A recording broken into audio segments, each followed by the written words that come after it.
Welcome to Nimmin Live, the #1 place on the internet to learn about YouTube, network with other content creators, and have an awesome time doing it. My name is Nick, and today we are going to be answering your YouTube questions. And by we, I mean myself and my brother from the same mother, D.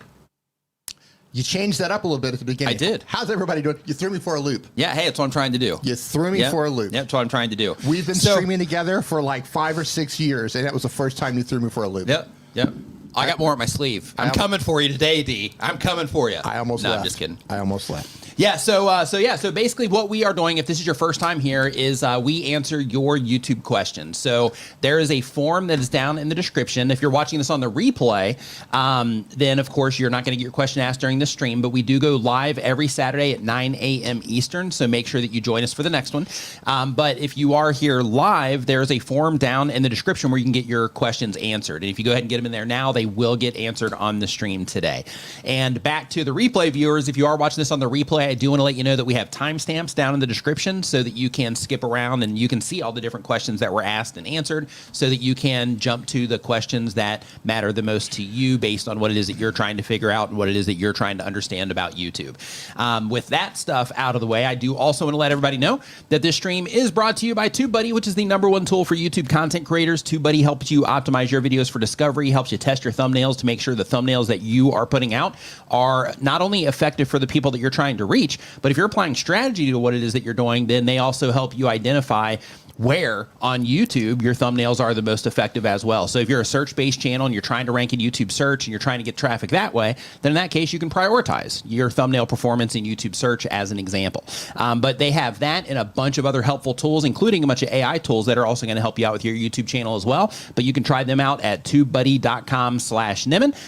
And of course, we've got a link to that down in the description. In addition to that, the stream is co-brought to you by StreamYard, which is the live streaming platform that we use to live stream this every single Saturday at 9 a.m. Eastern. All duck. And the reason had the duck up there. Oh, it was up there too? Yep. Great timing. And the reason that we use StreamYard is because it's easy, it's reliable, and they hold the stream open in the cloud. So what we can do is if we have a tech problem, then StreamYard holds everything open so we don't lose everybody that's hanging out in the stream and have to start from scratch again. We can just come right back into the stream on a mobile device while we're getting everything fired back up. In addition to that, they make it easy to bring guests onto your stream, add graphics onto your screen, like you can see the one that we added up here. And you can add background music, you can add videos, background videos, all kinds of really cool stuff with StreamYard. So if you are a live streamer, try them out. And if you're somebody that's like, hey, I'm getting ready to start live streaming, or I would like to try it, but I don't want the complication of, that comes with live streaming, StreamYard is the solution that you need. You can find out more about them at StreamYard.com, or of course, I've got a link to them down in the description as well. So with all that out of the way, yeah, pumped up. What about you, D? Yeah. Excited to answer some questions today. Nice to see Shark Scrapper in the chat today. Nice to see Amy Johnson-Crow hanging out here. What's going on, Amy? Hope you're doing great traveling with Brian. Nice to see you here. We got Justin Brown from Primal Video, or Mike. I'm not sure which one, but we got one of these. We got one of those guys, in the chat right now. Hey, did you tell me you're getting a kickback from the restaurant stuff? Yeah, absolutely. So I've had the fortunate experience. So Mike and Justin from Primal Video, they're in town here locally, and I've been able to act as their tour guide, and it's been great. I've been able to make some extra money, taking them to some different, places here, for taking them to in places? Thailand. Yeah, so basically taking them to like, hey, here's a good restaurant, so I can get kickbacks there and, those types of things. So, that's been pretty cool. But it's been awesome, hanging out with those guys as always, but nice to see you in the chat here as well. So as a heads up really quick, D, they also, for those of you, just in case you're not familiar with them, they also, talk about all kinds of things related to content creators, more so as it relates to tech. They also have some growth stuff over there too, but they also talk about YouTube tech and, cameras and microphones and apps and all that stuff. So if you are not subscribed to them, make sure that you do head over there and you subscribe to their channel as well. You're going to get tons of value out of what it is that they make. Two things. Number one, I'm wondering why are they not on the show right now? Because they have their families and stuff. So I invited him and he's like, well, D's going to be there. So I really, just to put this into perspective, like these guys live like not in this country. Right. They're in our city. Yeah, that's what Doug said too. Doug's like, why aren't they on the show? They're in the city. Yeah. And they're not here. Yeah, he said it's Justin. Okay. And they're not here. Yeah. So that's the first thing I want to say. I'm a little bit offended that they're not sitting here, even if it means you had to bring your family. Right. But everybody, everybody coming and hanging out. Yeah. Because this is a family friendly stream. It is. Second thing, you said that brothers from the same mother, and I was digging through old boxes. Oh no. And I came across this book. And no. And Mom, if you're watching here, I just want to put this up. So my. So I was given this. Oh, okay. All right. I was given this book by my mom on my 30th birthday. Oh, were you? Oh, that's sweet. On my 30th birthday. And there's this wonderful, shout out to Mom. Lovely note on the inside and everything. So my question to you is, do you have a book like this? I don't. I do not have a book like that. Okay. Yeah, but hey, thanks for making me feel great as we get started here. I appreciate it. Yeah, I just wanted to... good way to kind of lift up my self-esteem, as we're getting rolling. I just wanted to kind of and help me remember that I'm adopted. It's been great. Set the tone. Yeah. Okay. To let everybody know what the stream is going to be like. Yep, so number one, I'm offended that the Browns are not here. Number two, are we? Do we share the same mother? Right. Really? Yeah, I don't know. Brother I feel from the same neglected mother? now. I feel neglected. Yeah, I don't know. Yeah, Mom, you're getting a message after we're done here. Yeah. So probably won't pick up. I know, probably not, right? So super excited to get into the stream today. Super excited to answer your questions. So if you're a new content creator, you are in the right place. Everybody that's hanging out in the chat today, we're all content creators. So everybody that is here, they're dealing with the same things that you are. We're thinking about the same things. We're all trying to improve what it is that we're doing. We're all chasing milestones and all these different achievements and all the impact that we're trying to make and all that stuff. We're all doing the same thing. So you are amongst your people here. So settle in, get comfortable. Feel free to engage and interact with the chat with other content creators. Just make sure you keep it clean. We don't do any sub for sub or anything like that here. This is all about just learning about YouTube and hanging out with the community and getting to know other content creators. Shark Scrapper came in with the appropriate reply that you weren't quick enough to come up says, with. but I have a play button. But you have my play button. That's good. But you that's have good. my play button. That's good. Yeah, that's good. Yeah, should have said that. Because you're not that sharp. Right. You're not that sharp. You can answer YouTube questions. But you fail spectacularly on being sharp and snappy on everything else. Yeah, that's true. Everything else. Yeah. so the first question. Thanks for the support. Yeah, he's just really lifted me up today. You started by throwing me a curveball, right? So I'm correcting. You're bringing it back. Curveball. I'm bringing it back. All right, so here we go. So Amy says, "Oh, we're only 6 minutes in and already starting on the play button." Yeah, right, Amy. Yep. So let's see here. So next up, we've got the very first question actually that we have today is from Chantel. Nice to see you in here as well. Hope that you're doing fantastic, Duty Ron. What's up, dude? Nice to see you in here. It's been a while. Hope that you're on fantastic and you're getting close to 200,000 subscribers. High five and fist bump to you. Crushing it over there. Absolutely love it. Ron's Trains and Things. Nice to see you in here as well. Incredible, yeah, Duty Ron. Crushing. Love it. I love watching people's journey. Mm-hmm. You see them early on, they're just getting started. They come in, they ask questions, and they kind of go away for a while and do their thing, and they hunker down and focus on making content, and they come back with messages like this. Yep, it's that's fantastic. Incredible, man. Yeah, nice work. Congratulations. Love it. Yeah, that's awesome, man. So our very first question today is from Circle H Scuba. Circle H Scuba has been on YouTube for less than a year. They have a scuba diving and education channel where they also do how-tos and reviews. The goal of the channel is to earn a full-time income from my passion, inspiring people to scuba dive. And the question is, I'm preparing to launch memberships with a single base support tier. So basically, memberships with just one tier. And it says, and then gradually expanding perks once I feel comfortable sustaining them. What tips do you have for announcing and launching a channel members program?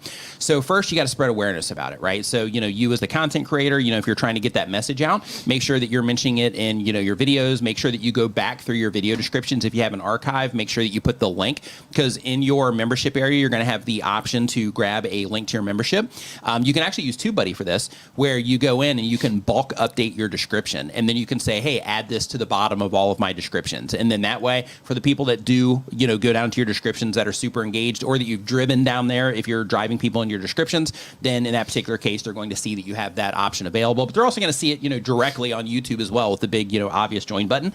But in your particular case, just letting people know that you have it is step one, making sure that you make it easy for people to do step two. But you can also post about it in your community feed as well. And by doing that, just let them know, these are the perks, these are the reasons that you join. In some cases, people will just have a channel membership to where it's hey, if you want to support the channel in this way, then that's cool. And then in other cases, people will, have all kinds of different things that they offer in exchange for that membership. So once you know what it is that you're going to offer, then just spreading awareness about it is your thing. So if you live stream, that would be a great place to bring attention to that, in terms of saying hey, because you don't want to dedicate an entire video to it, but basically just saying, while you're live, to the people that are the most engaged and that are wanting to hang out in your live stream, letting them know that you have that available so that the people that are interested in that can join yours. In addition to that community post, letting people know as well, and just kind of getting the message out to your community that way. Hey, the Dream Builder hit 20 subscribers today. Nice. Congratulations on your first 20. Yeah. Yep. Not too far away from your first 100. So that's good. That's exciting. It is. And what's going to be crazy is, I don't know, a year, 2 years, 3 years, we're going to get a message like Duty Ron sent. Right. Right. Hey. Right. Hey, got 20,000. Hey, got 200,000. Right. Yeah. Hey, got 100. I've crossed 100. Yeah. Yeah. It's going to be great. I love that. Yeah. It's awesome. Next up. Hey, we got a super chat. Duty Ron. Duty Ron, thank you. The super chat says, thank you, gentlemen. I always come here to learn. Awesome. Love it. Thank you. And thank you for the super chat. Glad that you are finding value in the content. Design Burst is our next channel here.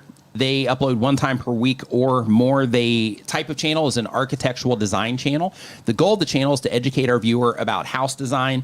And the question is, our channel is about architectural design covering both interior and exterior aspects.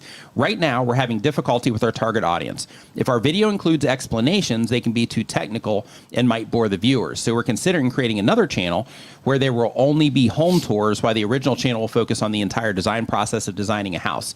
Our question is, would it be a violation on YouTube if we use clips across our 2 channels, and how important is the target audience? So the target audience is everything.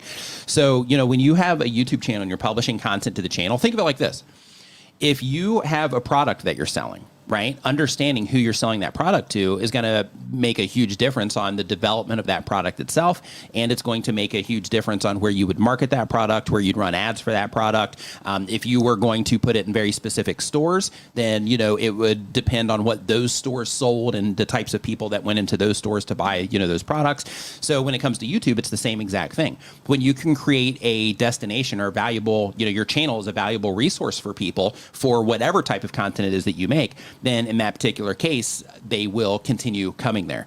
But the problem is when you start, really spreading things thin to where you're like, well, this video wouldn't really be relevant to, our target audience, and this video would be, but this one over here, maybe not so much. Then you just start kind of diluting the impact that your channel can have. And, you also have to keep in mind when it comes to YouTube recommending content to people, they also use the information of the people that are currently interacting with your channel, who's enjoying the content and who's not. And based on what they determine, then they're going to show it to more of the people that are enjoying the content and less of the people that are not. So when you are diversifying things, you also pollute that a little bit as well, and you make it harder for the system to really understand at scale, who the best fit is for, everything that you're publishing. And you're also, costing yourself binge watches and things like that, because then it also becomes more difficult to make it easy for people to land on your channel page and just deep dive into a bunch of content, or click into a playlist and watch, every video that's in that playlist because they love everything, right? So in your particular case, first, figure out who it is you're trying to reach. 2, what is the value that you are providing through your content? And if you think that the home tours don't fit into that, then definitely put them onto another one. In terms of using the same clips, if you're making different content, but you're using some of the same footage, that's okay. But if you're like, hey, we have this video and we're going to just take this video and we're also going to put it up over here, that's where you start running into problems. So as long as you have something unique going up on each channel, you are allowed to use, your own footage on multiple channels if you want. For example, there's entire websites, stock websites like Storyblocks, where the entire website is just where content creators go. They will get footage. And, like me, for example, I might use footage that Dee's used. Dee's might, out of that footage, Primal Video might also use it. Doug Houston might also use it. And a girl in her passport might also use it, right? So those types of things, are kind of common on YouTube, but you just need to make sure that the content is different. And then you don't have anything to worry about. Good question. Good start. What's up, Tiffany? Hope you're doing great. Nice to see you in here. So next up, we've got the Dream Builder 21. They do automotive content. The goal of the channel is to entertain people with my projects, to distract them from their day. Love it. And to turn their model collection into a real thing. And the question is, why is my view count really low? Because I have YouTube Shorts with 2,000 views, and YouTube Studio is saying I have 787. I've checked the data for Shorts, and it's an 18-second short. What's happening there? On my channel is over 7,000 views. So You're saying you have 7,000 views on the channel, 2,000 of those views is on one short, but YouTube Studio is displaying as 787. If this is a new video, then it could just be taking time to catch up. So for example, like the video that I published the other day, that isn't, exactly accurate either. The real time is different than what it is that's publicly displayed. In addition to that, if you were to, like, let's say you were to find your video in YouTube search, then sometimes you'll see a different view count there compared to what it is that you see on your homepage, compared to what it is that you see when you actually click on it. So everything will sync up over time. But if you have had the video on the platform for a while and it's showing you those discrepancies there. September 21st was the upload. Okay, yeah. Then in that case, I would reach out to Team YouTube and see what's going on there, if it's for that one specific video. But if you were doing it for September 23rd, another thing that could be happening is if you are looking in your YouTube analytics, you could also be looking at the 28-day range, which can also be shaving off some views there. Because September 23rd, a month or 28 days would have been a handful of days ago now. So because of that, that would cause you to see a different number now if you have your stats set to the 28-day view. So change that to lifetime or since published, and then it should show you all the views if that's the situation. If that's not the situation, and you do think that there is an error of some kind, then in that particular case, reach out to @Team YouTube on Twitter, and they'll get you sorted over there. Yeah, I bet they're not searching by 90 days or lifetime. Yeah. I think so too. Yeah. Shark Scrapper, what's up, dude? Thanks for the question. Says he's been on YouTube for a year or more. He does infotainment content. The goal of the channel is to promote recycling and add a revenue stream. The question is, says it was great seeing you at Vid Summit. Likewise, always nice to see you. Says, please help us better understand YouTube promotions. When we promote a video, where does the ad appear? Do our current subs see the ad? Does the ad allow viewers to watch the entire video we're promoting or just a snippet? Who is a good candidate for using this tool? So when it comes to the promote video tool, it's not something that I use. It's not something that I really even strongly recommend that people use. I don't even know anybody using it yet. The reason for that is because, organic growth is typically the best kind, because with the organic growth, it gets you in front of, it helps you leverage YouTube's recommendation system and to where you don't have to spend any money on it. And when it comes to the promotion tab, one of the cool things that they did is they have it to where the ads will only go in front of people that are likely to enjoy the content. So that is a win versus, going into Google ads and then running YouTube videos as an ad that way, to where, it might go in front of people that might not be that great fit for it. But if you are using it for like a promotional purpose, then in that particular case, I would only do that if you are directly making money on the back end. So an example of that would be, let's say that somebody had a course.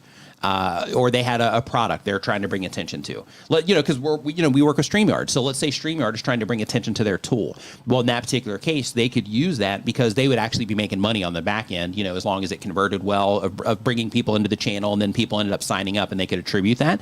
Then in that particular case, it would make sense because they're actually making money off of it. But when it comes to using the promotional tool to grow, I don't recommend that you do that, because, the best way is through that organic growth, because what you don't want is you don't want to get in a situation where you're constantly having to just spend money in order to get the results. Instead, you want to learn how to do that organically so that you don't need to spend the money in order to do it, because YouTube's recommendation system is extremely effective. So because of that, in your particular case, because to my understanding, you're not making like direct revenue, like right off of, what it is that you're doing. So because of that, I don't think it would be, an ideal fit for you unless you are, promoting a video that is a course of some kind or leads people into a course of some kind or something like that.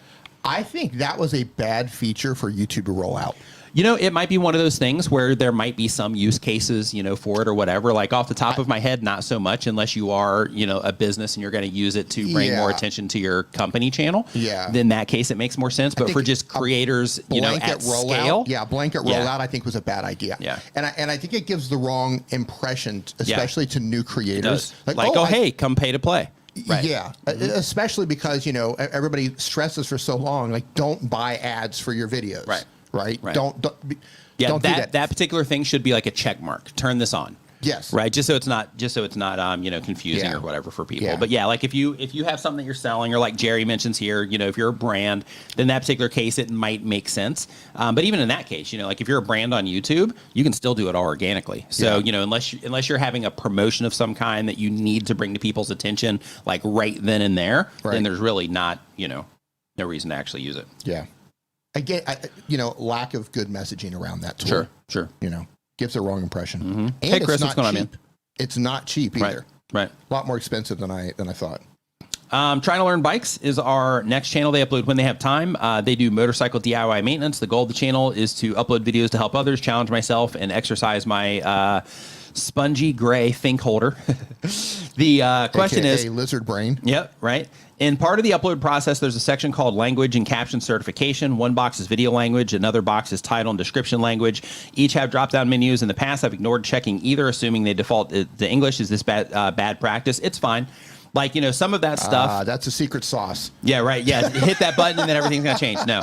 Yeah, like things like that, really aren't that big of a deal when it comes to it. Like if you are, like translating stuff, that can help you. But when it comes to, just defining, the English language, that does help fine tune things in terms of who it is. The system is smart enough to know that it's in English, but when you add those additional elements of a clarity, it can be, helpful in terms of just helping the system make sure it gets in front of the right people.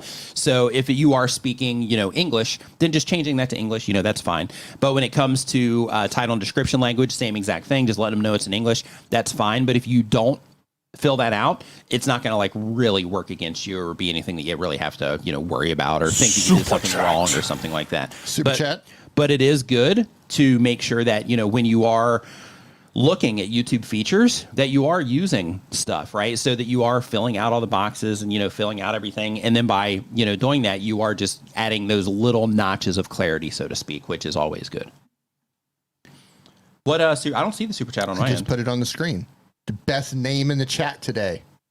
Let's see here. D. Let me scroll It's up. right on the screen. Yeah, the screen's like this big on my end. That's not my problem. Let's see here. So let me go Enlarge, over man. here, Enlarge it. and then I'll Go to see it start. over here. It should be. It's not showing up. D for start. Patient says, is there a benefit to uploading shorts from mobile? Yes. So the benefit of uploading shorts from mobile is you are able to select a thumbnail. So you can't add a custom thumbnail, but one of the things that you can do is you can choose where in the video that you want YouTube to turn into a thumbnail. So you essentially get to pick a screenshot that's going to be the display for that. Okay, little tip for that. If you know that you can select a single frame from your video, keep that in mind because you could put text on the screen. You could do something to actually make a single frame or into a thumb. Right. So you could actually choose something that looks really good and looks attractive. Mm-hmm. So you could, I don't want to say you could game that, but you could give that a little bit of thought and you can come up with a really interesting thumbnail if you want. And keep in mind, like it doesn't always use that either. So just keep that in mind too. But her heel review, I want to add something else to that. Yeah. Currently, and I know they're working on this, if you upload from your mobile device, you cannot currently connect that to a longer video. So if you're making a short that could hand off to a longer video, they've got that feature now that's only available on desktop. They are working on that for mobile, but they don't have it yet. Her heel review is the next question. Uploading 1 year or more. The goal is 1,000 subs and 4,000 hours of watch time. Question is my channel 5.5 years old, too old to take off? No, it is not. So in terms of revitalizing an older channel, the very first thing you have to do is get back on the grind of making content, right? Like you got to do the thing. In addition to that, you also, it can be helpful if you go through and you're like, okay, on my channel, because in your case, you're on reviews. So go through and be like, okay, on my channel, I'm going to go into my analytics. If I scroll to the bottom of that page, it's going to show me the videos that are bringing in the traffic over the last 28 days. It's going to show me all those videos that are bringing in the most traffic. So it would make sense to publish, the next videos around content that is already bringing in people to the channel. Because one of the things when it comes to YouTube is recency in terms of people interacting with your content. And if people recently interacted with it and they really enjoyed the content, then you're increasing the likelihood of YouTube showing your new content to them when you publish it. So because of that, you want to just look and be like, okay, if I'm going to be talking about this particular movie or this particular TV series, then is that something that these people that are recently interacting with the channel would be likely to enjoy? If the answer is yes, then go in that direction. If the answer is probably not, then in that particular case, that's where you might want to figure out like another topic or something like that. I mean, you could technically just Hail Mary, so to speak, and just, make it anyway. But, if you want to just give yourself that little bit of an edge, then, using the information that they give you on things that people are already enjoying from your channel is the win. Brian G. Johnson in the house. What's up, dude? Nice to see you in here. And just a heads up to everybody, just in case you don't know this, we have Brian G. Johnson in the house. And with Brian, he has, for those of you that have been watching his content in the past, he just started uploading to his channel again. So he also helps people with YouTube channels. So if you are a, content creator on YouTube, which everybody here is, I don't even know why I said that. If you're a content creator on I know, YouTube. right? Like, if not, why would you be in here? Well, actually, we have had people in here that were not content creators that have, that became content creators. But make sure that you check out Brian G. Johnson's channel. And while you're at it, we also got Roberto Blake in here as well. What's up, Roberto? Hope you're doing awesome too. Same exact thing there. He also helps content creators, so make sure you subscribe over to Roberto's Blake's channel as well. So Brian came in and said that you were creeping up on 900,000. Yeah.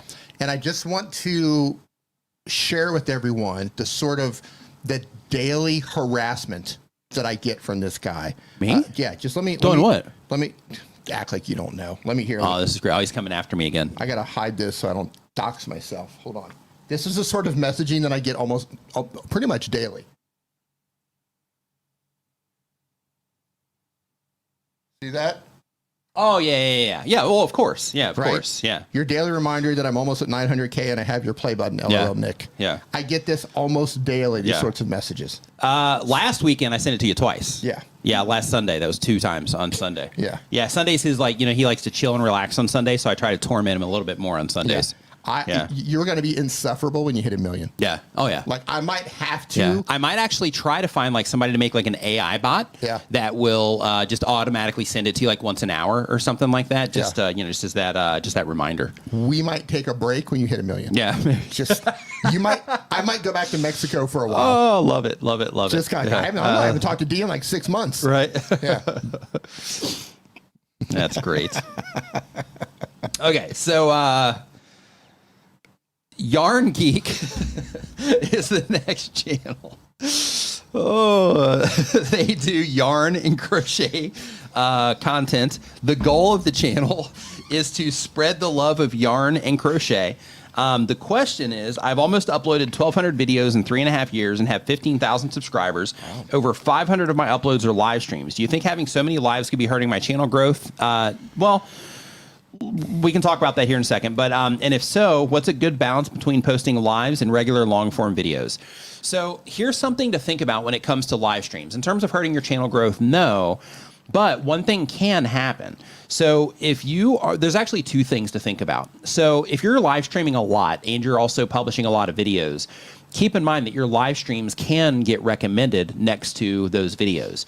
So it's possible, if we, start getting, theoretical, it's possible that YouTube, will recommend your live streams where they could have recommended, one of your other videos in its place, right? So, because of that, you have that theoretical side of things well, yeah, it could just recommend your live stream to somebody where it might have recommended a piece of video content that might have been more appropriate for them.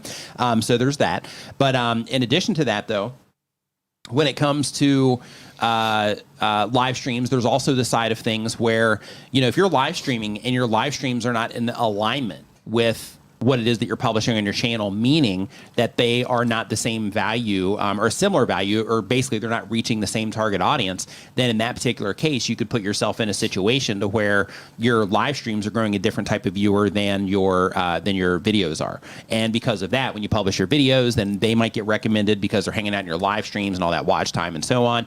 And then they get recommended that. And then, maybe they don't respond to the video because it's something that is, different than what it is that you do in your live streams and so on. So, because of that, just keep that in mind. But at the end of the day, though, live streams are not, something negative for a channel as long as it's targeted towards the same audience. So, so just keep that in mind and don't let all the live streams that you have, don't think that those are bad. And one thing that you can do as well is you can actually just take your live streams and you can just look at the impressions that they're getting. You can just go into your advanced mode and your analytics and look for that and just change it to 28 days. And you'll see that out of all those 500 live streams, not all of them are, still getting a lot of impressions and things like that. So because of that, the impact that they could make, it's not really there, right? Because they're not really getting recommended. Yeah, and I just want to say on a personal note, I really like your recent thumbnails. I was just looking at your channel here. Your recent thumbnails look really good. And I haven't gone through all of the live streams, but it looks like she's keeping everything consistent with Okay, within the niche. Some of the live streams are getting a decent amount of views too. Good. So since you're there, you know, in that particular case, you know, because they're worried, you know, basically they're like, hey, I've uploaded 1,200 videos, 3.5 years. I have 15,000 subscribers, which, by the way, 15,000 subscribers, if you look at it from your perspective and you see other channels with a bunch of subscribers, you might think to yourself that that's not a lot of subscribers, but 15,000 subscribers is actually a lot. So, for example, who in the chat right here, right now, would love to have 15,000 subscribers on your YouTube channel? If that's you, just say me. Just for, you know, a little bit of perspective there. But if you are trying to accelerate things, you know, because you do have so much content on your channel, I would definitely go into your analytics and start, you know, really trying to understand how people have been interacting with your content, and anything that you can notice. Look for patterns in terms of how people are reacting to things. Like, you know, when your videos first start, are you having like substantial drops there where, you know, things don't really recover? Or in your videos, do you only get people so far and then they fall off, you know, at scale from there? Like, you know, just getting a really good understanding of the things that you do in videos that keep people interested versus make people go away is what I would definitely do, because you have tons of content and just data in general that you can dig into to really start, you know, fine-tuning things on your channel. Let's see here. So next up on our list, we got Yarn Geek. Love the channel name. Says they do. Oh, we just did that one already. Yeah.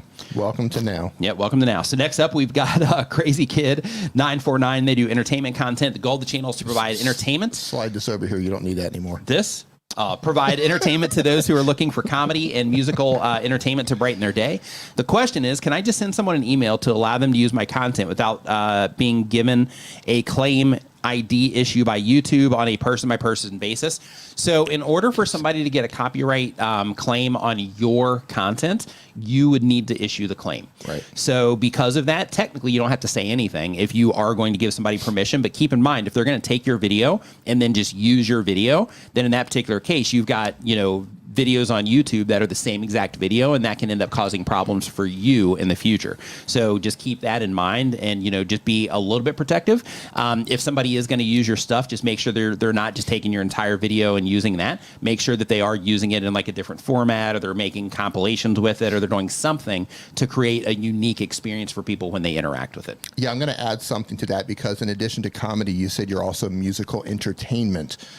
Because you are putting music, and I don't know to what capacity you're adding music in your videos there, but if you're giving people permission to use your videos and they contain music, even if it's original music, just as a heads up, YouTube's Content ID system does make mistakes a lot more than it should. So in theory, you could give someone an original piece of music for them to use, and they could end up with a Content ID claim. Right. Even though you didn't. Yep. As weird as that sounds, those sorts of weird things happen. So just heads up on that with music. Environmental Coffee House, thank you for the super chat.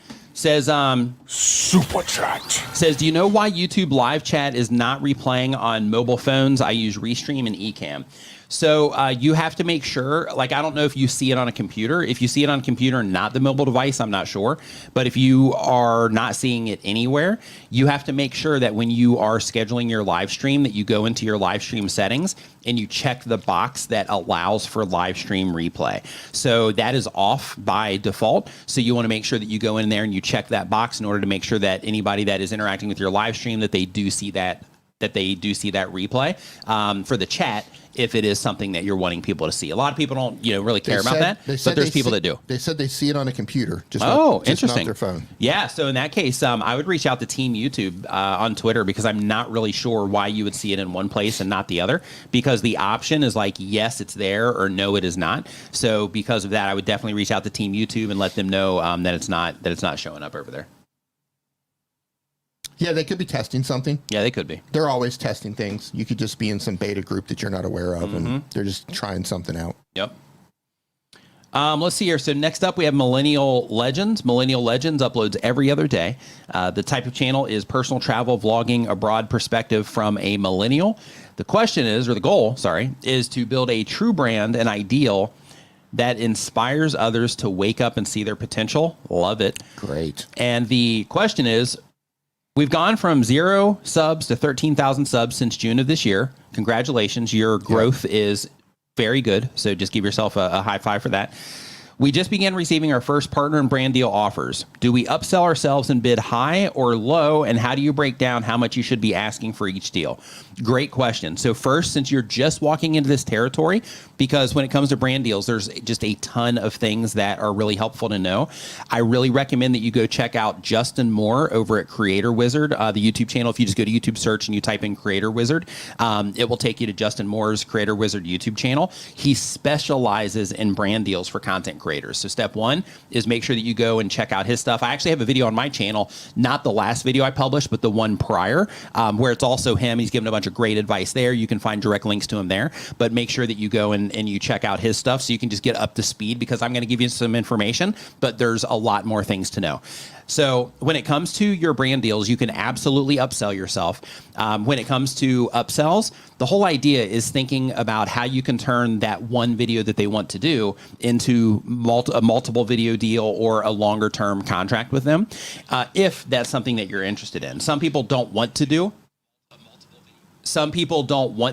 like long-term contracts and things like that. Don't you mad eyeball me. But if you do, well, I didn't know if it was me or if it was like, No, I didn't know if it was you. I was looking to see mobile stuff. Oh, okay. That was your live, yeah. But basically, when you are, working, when you're having those conversations, one, it's super helpful to hop on a phone call if you're comfortable with that for the deals that you're actually wanting to pursue.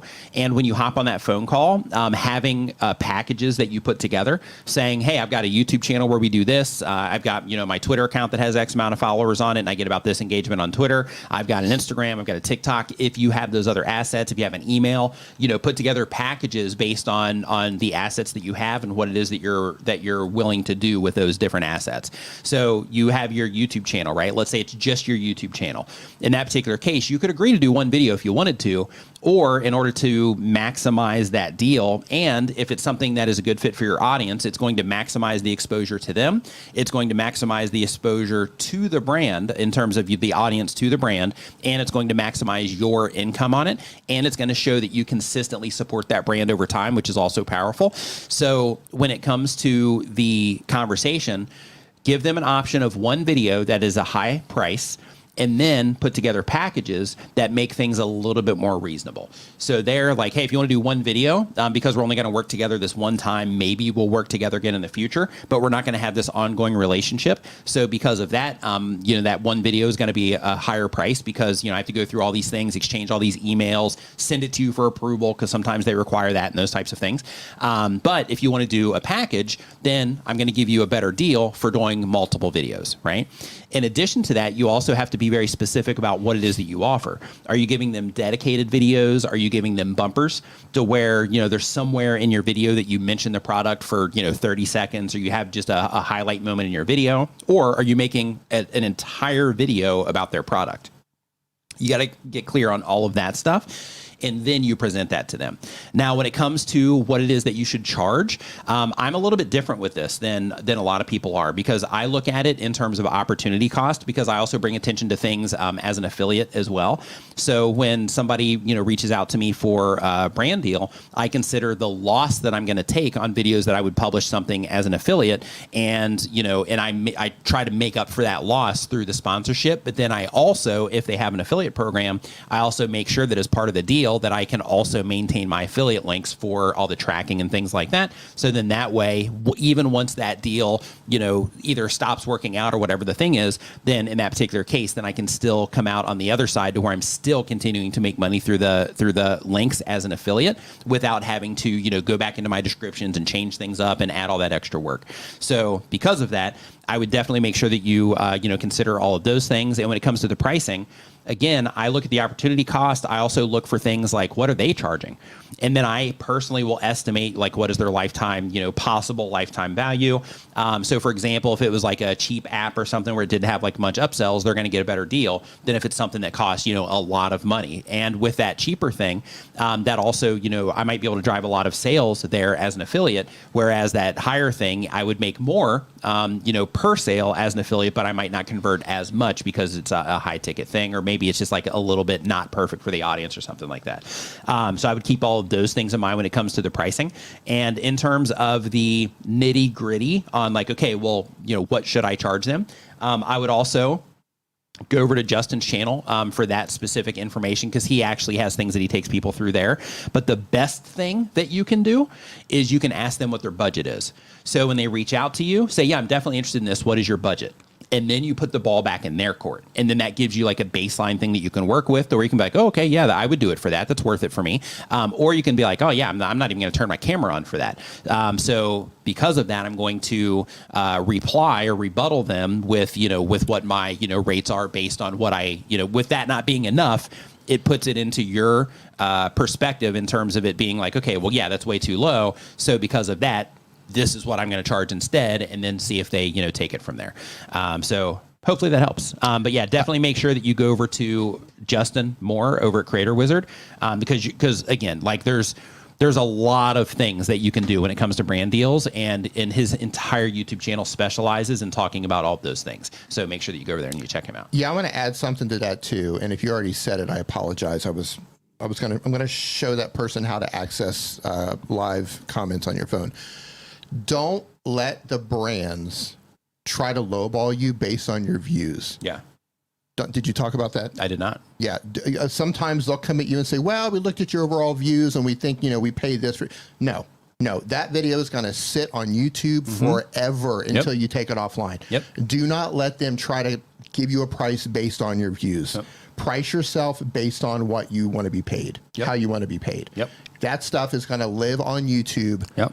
For the duration of your channel. And Absolutely. they might even use it for advertising for themselves. That's other things too. Like you can charge for more, that stuff. You can charge more for that if you want to as well. That's entirely up to you. I know you don't.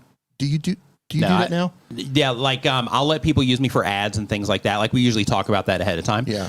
And I'm fine with that, because in my opinion, it's like, yeah, you can spend as much money as you want on ads. It's putting my face in front of a lot more people, so go for it. Yeah, but people are different about that. Some people are like, hey, I don't want you, using me without compensation and stuff like that. But I just work it into the deals. Yeah. So yeah, just the main thing I wanted to say is don't let them lowball you based on your view count. All right. Second thing I want to show you, and I need a good setup for this. Okay, so here's the comments. You see those little dots right there? Swipe to the left, and now you have live comments. Live chat replay. Swipe to the right, back to comments. Swipe to the left, live chat replay. Boom. You're welcome. Look at that. Boom. Love it. There you go. D over there solving problems. Yeah, I saw somebody, I didn't even know it did that. Somebody mentioned it in the chat, and I apologize for not being able to credit you for that. But somebody mentioned that they put somebody said I hit the little dots, and I'm like, little dots? Yeah, Doug right here is like, swipe left. Oh my God, thanks YouTube. Yep. Yeah. Yeah, good. Yeah, I think that's cool. So they moved it. Right here, Chatty Cathy mentioned it also. Yep, thank you. That's great. Yeah. Fantastic. Yeah, thank you. So, slipping that in there. Right? That's a cool feature, though. It is. Super cool. You know what they should have done, though? Since it was new, they should have spent a couple of weeks with the animated that a little bit. Like, oh, I wonder what that thing is. So it brings it to have it just kind of slide over and then go back or something. Yeah. Just for like a week. I agree. Roger Wakefield in the house. What's up, dude? All right. Nice to see you in here. Hope that you're doing fantastic. And we got to talk real quick. Roger, just to let you know, we've named your cup. Yeah, it's the Wakefield. It's called the Wakefield. Yeah. This is called the Wakefield. It's not called Roger's cup. It's not called the Expert Plumber's cup. Yep, it's the Wakefield. It's not even Roger Wakefield's cup.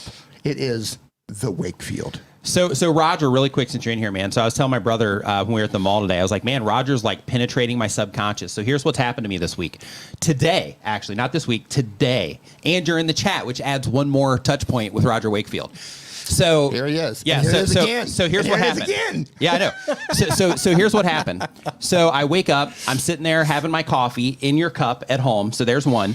I look over across the table from me because my girlfriend woke up before me. She's wearing one of your Expert Plumber shirts because one of the ones that I got was a small, so I gave it to her. So she's wearing one of your Expert Plumber shirts. So that was there. I hop onto Facebook. I'm scrolling through and I see Owen's thing about where he's going to get his transplant. And there's a picture on there to where it's him and Sean, and they're both wearing one of your hats. And then I had that, and then I come in here, and then we got another mug in here, and then now you're in the chat. I showed him my Halloween costume where I'm going as you. Yeah, not that one. But yeah, so like 5 things. I told my brother, I was like, man, I got to get my life together. I was like, I need to be in people's minds like Roger Wakefield. Yeah. Like, this is great. Roger's out there penetrating your mind. Right, he is. Yeah, that's great. You're out here drinking whatever that is. Yeah, right. I'm out here drinking out of paper cups, and Roger's out here like, going into people's subconscious minds. You're going to dream about him tonight. Right. So Daniel Patel, what's up, man? Says, I don't hear a thing. They're saying all I can see is the gaffer's tape D put on the TV. Love it. Absolutely love it. I was hoping you wouldn't notice. So let's see here. So next up, seriously, I was hoping people would forget. Yeah. Daniel didn't. No, forget. he didn't. Yep. Now everybody else can be like, huh? What is that? Now everybody's gonna see it. He's like an elephant. Okay, so for those of you who don't know, because you were not in the StreamYard stream, who hit 100,000 subscribers shout out to Saturday, them again. Yeah, congratulations, which is really cool. So thanks for those of you that went over there too. Yeah, so we were talking last Saturday. We're talking about live streaming things to do in the studio. And one of the things that we had to do because of our new lighting setup is we had a really harsh glare across the top of the TV. And now that I'm going to point this out, you're not going to be able to unsee this. You can see that this has a different color than this down at the bottom. That's because this is gaff tape. I had to put black gaff tape up at the top to get rid of a really harsh reflection from the new light that we put up here. And that is what Daniel is referencing there. And you'll never be able to unsee that now. And I feel a little bit exposed. I feel like Roger could just really penetrate my mind right now. Yeah, he probably could. And I wouldn't even like... Yeah, probably could. Yeah. I'm defenseless right now, Roger. Do your thing. Feel exposed because you're letting people know your like set design secrets. Yeah. Set design secrets. This set design secret that interior designers don't want you to know. Set designers don't want you to know. Yeah. So Us Plus Dad is our next question here. They do daily content. The type of channel is Roblox Family Goal Play. The goal of the channel is to create an interactive Roblox community. And the question is, what other platforms do you suggest gaming channels upload their content to? Play button arrived. Hope Nick find yours D. So first off, congratulations again on your play button. And when it comes to other platforms, really just thinking about where your viewers are, right? Like in your case, gaming, having a Discord, for your community would probably be pretty cool for your people. And then you could also publish your videos into there to let people know that they're there.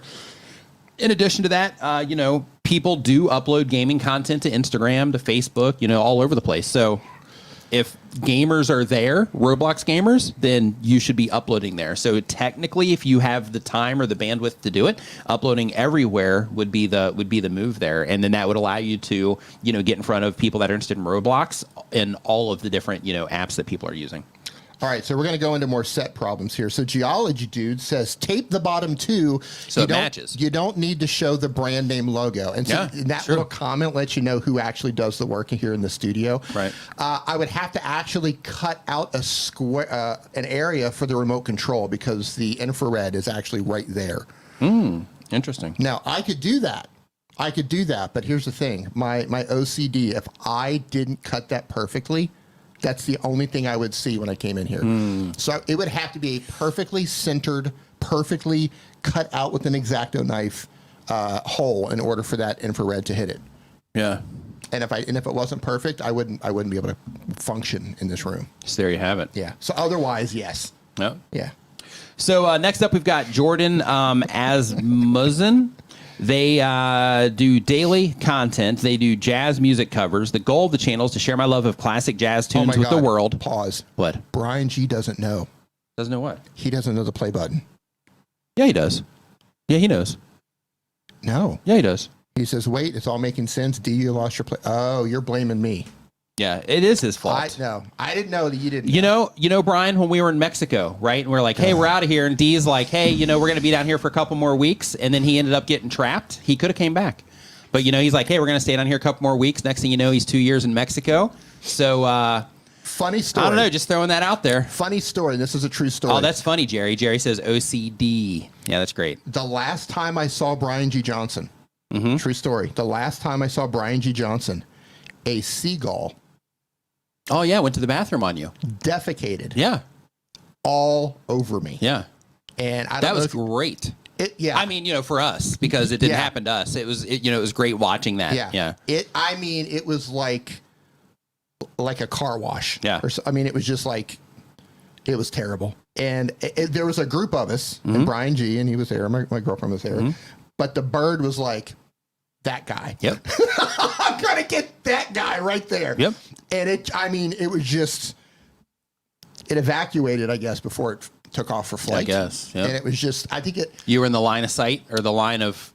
I believe, and I truly believe this to my core. I believe that bird has anger issues and hates people, and it had been holding up.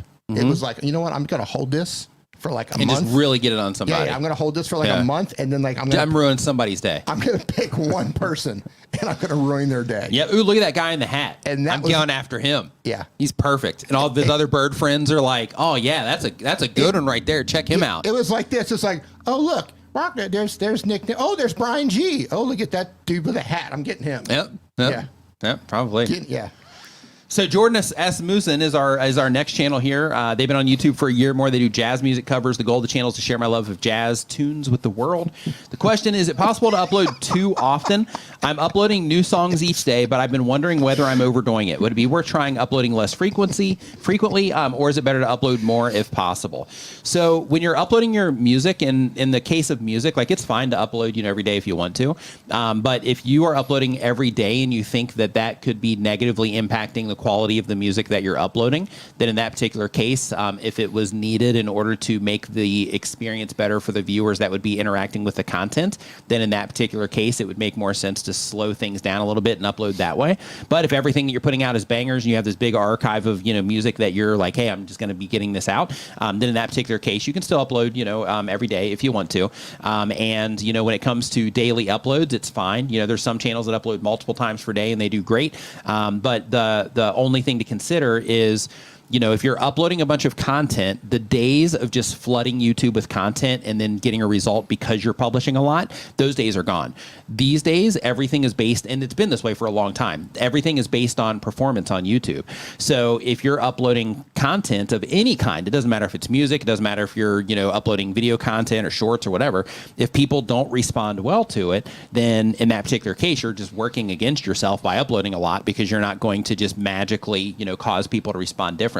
So because of that, if you are uploading, daily content, you're not getting any results, out of what it is that you're doing. In that particular case, scaling back a little bit so that you can focus on making sure that what you're putting out is quality, learning how people are responding to what it is that you're doing, adjusting as needed, publishing something else, learning from that, adjust as needed, publish something else, and so on. That's usually the best path in terms of, getting real growth on YouTube, because, just flooding it and then not, making changes to it based on how people are responding. It just doesn't, that's just not the path anymore. Way back in the day, that used to work. People could just go and they could upload daily content, and just because they were putting content out, it would just get out and get in front of a lot of people because the competition wasn't as high and things weren't tuned to the way they are now. So because of that, just keep that in mind when it comes to your daily uploads. And Jerry, seagulls versus seagulls. Nice. The seagulls won. Yeah, they did. They did. Don't fight with seagulls. That's all I'm trying to say. Yeah.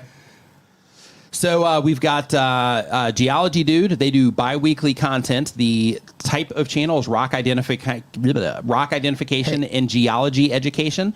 The goal of the channel is influence and monetization. The question is, does YouTube penalize channels / impressions if the watch hours tally drops? Soon after reaching the 1 year anniversary of my channel, my view counts have progressively dropped. During the first year, my views grew nicely, but in the past 6 months, they are stagnating and dropping. Note that my channel initially started with longer videos, but then I switched to mostly shorts to focus on growing subscribers.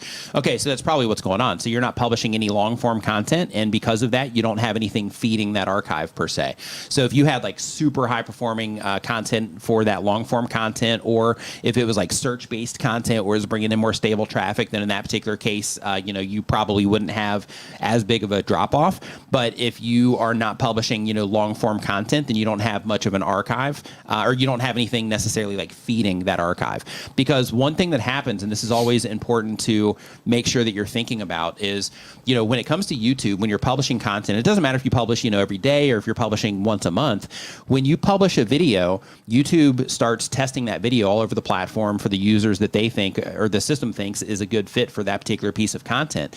And when people come in and they start responding to it, for the people that respond well, especially, for the new people, then YouTube, the system is going to say, okay, well, this person D came in and he watched this video. So because of that, based on how he interacted with this video, the system detects that he had a good experience with it. So now YouTube is going to say, okay, what else in the archive would also be a good fit for D? And then they're going to start recommending that. But when you're not publishing videos to the channel, I know you're doing shorts, but when you're not publishing that long form content to the channel, then you don't have as strong of a system in place, so to speak, to where you're continually feeding into YouTube that can then from that point feed viewers into your other content that you have on your channel. So keep that in mind. But another thing is, yes, YouTube is, building that, system, and it's already in place. Like you can already see, it happening. But if you do watch shorts, they can also recommend your long form content there. But that is another one of those situations to where if it's recent, then in that particular case, you're going to, increase your chances of, those types of things as well. So, so because of that, just keep that in mind when it comes to switching from like, hey, I'm not doing long form anymore. I'm just going to go into shorts. Keep those types of things in mind. Hey, did you get the super chat from Dream Builders 21 that says, do you do I review channels weekly? No, we do not. So I do those over on the Tube Spanner channel from time to time. We're getting ready to start uploading content over to that channel again. So once we start uploading content over there, then I'm going to start doing live streams over there on a more regular basis as well. And we will be doing them there. So just make sure that you are subscribed to the Tube Spanner YouTube channel, because that's where that'll go down. Tube Spanner. Tube Spanner. So next up, we've got Grim Wolf Edit. They upload one time per week or more. They do editing content. The goal of the channel is to create videos for fun and enjoyment, and I love sharing entertaining content with others. What is the question? I make edits on my channel. Any tips to get monetized? So you're making edits, meaning you're just publishing videos to your YouTube channel. So in terms of getting monetized, just make sure that you are targeting your content towards a specific type of viewer, that you understand who it is that you're trying to reach for your content, or at the very least, you understand that you're operating within a certain niche, and then just make sure that within that niche, that every video that you publish to the channel is also within that niche, so that if somebody comes in and they watch the video that you published yesterday, the next video that comes up on your channel, those people would also be likely to enjoy that. And then after that video is published, the next video that you publish to your channel, the people that watch those two videos would be likely to enjoy that, and then so on. By doing that, and then learning how people respond to the content that you're publishing in terms of, just looking at your audience retention reports and seeing when people came into this, how long did they stick around for? Where did they leave? Where was I able to get them to the end? If so, was I able to drive people into my end screens that would drive them into other content and so on? But just understand how people are interacting with your content so you can tweak things to create a better experience for the viewers that are interacting with your content. You know what we forgot to do? What's that? We briefly talked about this. Like Halloween's coming up. It is. So when Daniel and I did our stream, of course, Daniel went all out as he always does, and I had a mask, and we talked about wearing like our Star Wars helmets and like putting the Rode, the wireless goes up in there. We totally didn't do that. Oh yeah. We had like plenty of time. Yeah, we did. You were even over there looking at them. I was, and I even complimented. I was like, man, these helmets look good. Yeah. Yeah. You're right. We didn't. Yeah. So that's the end of the questions, D. That's crazy. Yep. So we only had 13 questions come in today. So I'm closing the question form down. Let's take them out of the chat. Let's have fun. Yeah, Take we're them out going of to. the chat. That's exactly what we're going to do. Let's freestyle. Yep. So we're going to freestyle. So basically, you had the opportunity to, put it in the form where everything is brought in the order that it's received. Now we're going to be cherry picking things, so it's going to be a little bit harder to get the questions answered. Yep. However, we're just going to go through and just start picking them out. So if you have a question about what it is that you're doing on YouTube, make sure that you put a Q in front of your question and ask anything that you want, and then we'll just randomly pull them out of the chat. In the meantime, so what do you want to talk about, D? In the meantime, so you want to talk about... Let's talk about YouTube news. What has YouTube done recently? So basically, YouTube has lowered the, or not lowered the requirements, but how they lowered the requirements for monetization, and they created that entry monetization tier not too long ago. Yep. Now they've expanded that to more countries, so that's a win. In addition to that, they've also made it where people can pause comments on individual videos on YouTube. So let's say you're being harassed, or let's say you publish something that, you know, you're getting, you know, some weird, you know, feedback on. In that particular case, you can just pause the comments, and it keeps the ones that are there publicly visible, but it doesn't allow people to add any additional comments. So you have that as well, which is pretty cool. Yeah, when it comes to news, then you have those. All right, while we're waiting for questions, what's your opinion on YouTube's creator responsibility policy? This is the policy that they use to demonetize Russell Brand for an accusation, not a charge, but an accusation. They recently used it against Sniper Wolf because of something she did on Twitch, where they demonetized, I believe, her recent video. For those of you who don't know, the creator responsibility policy is where YouTube, if they see that you're doing things off of the platform. Very important to know if you're just coming into YouTube, or even if you're an experienced creator. This is really important. Do you want to explain? No, it? go ahead. Go Yeah. ahead. So if YouTube finds out, maybe you make the news or somebody reports you or shows it to YouTube, and you're doing something that YouTube believes is not okay for them, the creator responsibility policy, if they believe it's not responsible, they can demonetize videos or your entire channel. Right. Yeah, so like with her, you know, she doxed people, you know, and that you know, basically got her in trouble. When it comes to that, like, there's proof of her doing that, but I think on the Russell Brand thing, I mean, I don't know. The question, though. The question I don't know is tons about what happened there, but like with him, if it's an accusation, I think just like in, you know, court, you know, you don't go to prison just because somebody thinks you did something. You go to prison because, you know, you are proven without a shadow of doubt that you did that thing. Right. So, you know, when it comes to that, I think that YouTube shouldn't throw people under the bus until it's proven that they did the thing. Because if they don't do that, then it can be weaponized in the future. Right. So you have, like, you know, some big creator, then somebody can say, oh, well, they did this, and they can start causing a stink of some kind. And if that stink ends up getting any traction where it becomes something that's in the, you know, general public awareness, then in that particular case, you know, it can be held against people. So because of that, I think that proof should be part of that. And if you violate it, you know, you are a creator on their platform, and it does reflect on them because, you know, for example, like we were talking about over dinner, how you have those guys in Japan that are making, you know, content over there that is, you know, like bothering people and things like that. To where the Japanese authorities are going after them. In that particular case, in the news, it says Japanese authorities are going after YouTubers, right? So then in that particular case, it reflects negatively on YouTube. So in that particular case, you know, the authorities are, you know, after them. So, you know, in that case, then yeah, you know, maybe they should be hit. But it's a fine line because what I'm saying there kind of goes against the proof. Right. Because they haven't been convicted in Japan. Right. But they are now, you know, spotlighted in Japan, and they're actually, you know, talking about things or presenting it in a way through the media that makes YouTube and YouTubers in general look bad. Yeah, I have a real problem with this policy. I think it's a load of crap. Okay. I think what you do off the platform is none of their business. Now, if we were employees, it would be different. If it was employees, but since we're all contractors, yeah, that's a great argument. Yeah, since we're contractors, then really it shouldn't matter. Right. Yeah. Well, then that opens up, right? And I know they have legal teams for that, but like, I know you're in the U.S. and if you hire a contractor, right, you can't put all these terms on them because then it makes them an employee. Right. So if YouTube's saying like, well, you can't act a certain way off the platform, or we're going to demonetize you. Right. Man, I don't know. Right. Like somebody's going to sue them over this eventually, and it's going to be interesting to see how this plays out. But I think it's a steaming pile of crap that they're able to demonetize you based on things that may not have even happened in the first place, but things that happened off of the platform. Yeah. Now, I'll give you a little bit of leeway there. If you did something, you get charged, you go through the system, and you get convicted. YouTube can then say, we don't want to associate with that. We don't want ads, you know, obviously it's we don't want our advertisers to associate with that. We don't want advertisers to associate with that. Now, I haven't confirmed this, and we talked about this before. I have not confirmed this, but I read on Reddit, and again, unconfirmed, I didn't go look. I read that after they demonetized Russell Brand and used creator responsibility, that's a mouthful, the creator responsibility policy, that they were still running ads. He just wasn't getting paid for it. So they were still ads at that time. That's shady. At that time, Yeah, that's shady. that's true. They were collecting the ad revenue, Yeah. and he wasn't getting it. If that was true, again, I didn't confirm it. I read that on Reddit, but I don't know. I just think the whole thing is kind of shady. Yeah. All right, enough of that. Yeah. We just wanted something to talk about. Yeah, we're just buying time. Essentially, is what was happening there.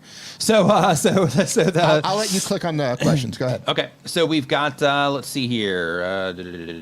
Type a key in front question. Okay, getting more views as a custom shoe artist. So a couple things to think about is one, make sure that you are doing art on popular shoes because, as you know, there's a whole movement around, shoe collectors and things like that. So putting art on popular shoes so that people will look at it from like a spectacle perspective. Trendy. And be like, man, I can't believe they did that to this shoe or whatever. In that particular case, that would probably be a win. In addition to that, also, excuse me, trying to find other popular things. Like, let's say, for example, you have, celebrities wearing certain shoes, or you have, athletes wearing certain shoes or whatever, doing art on them and then framing the content around them. In that particular case, that would be, something you could do.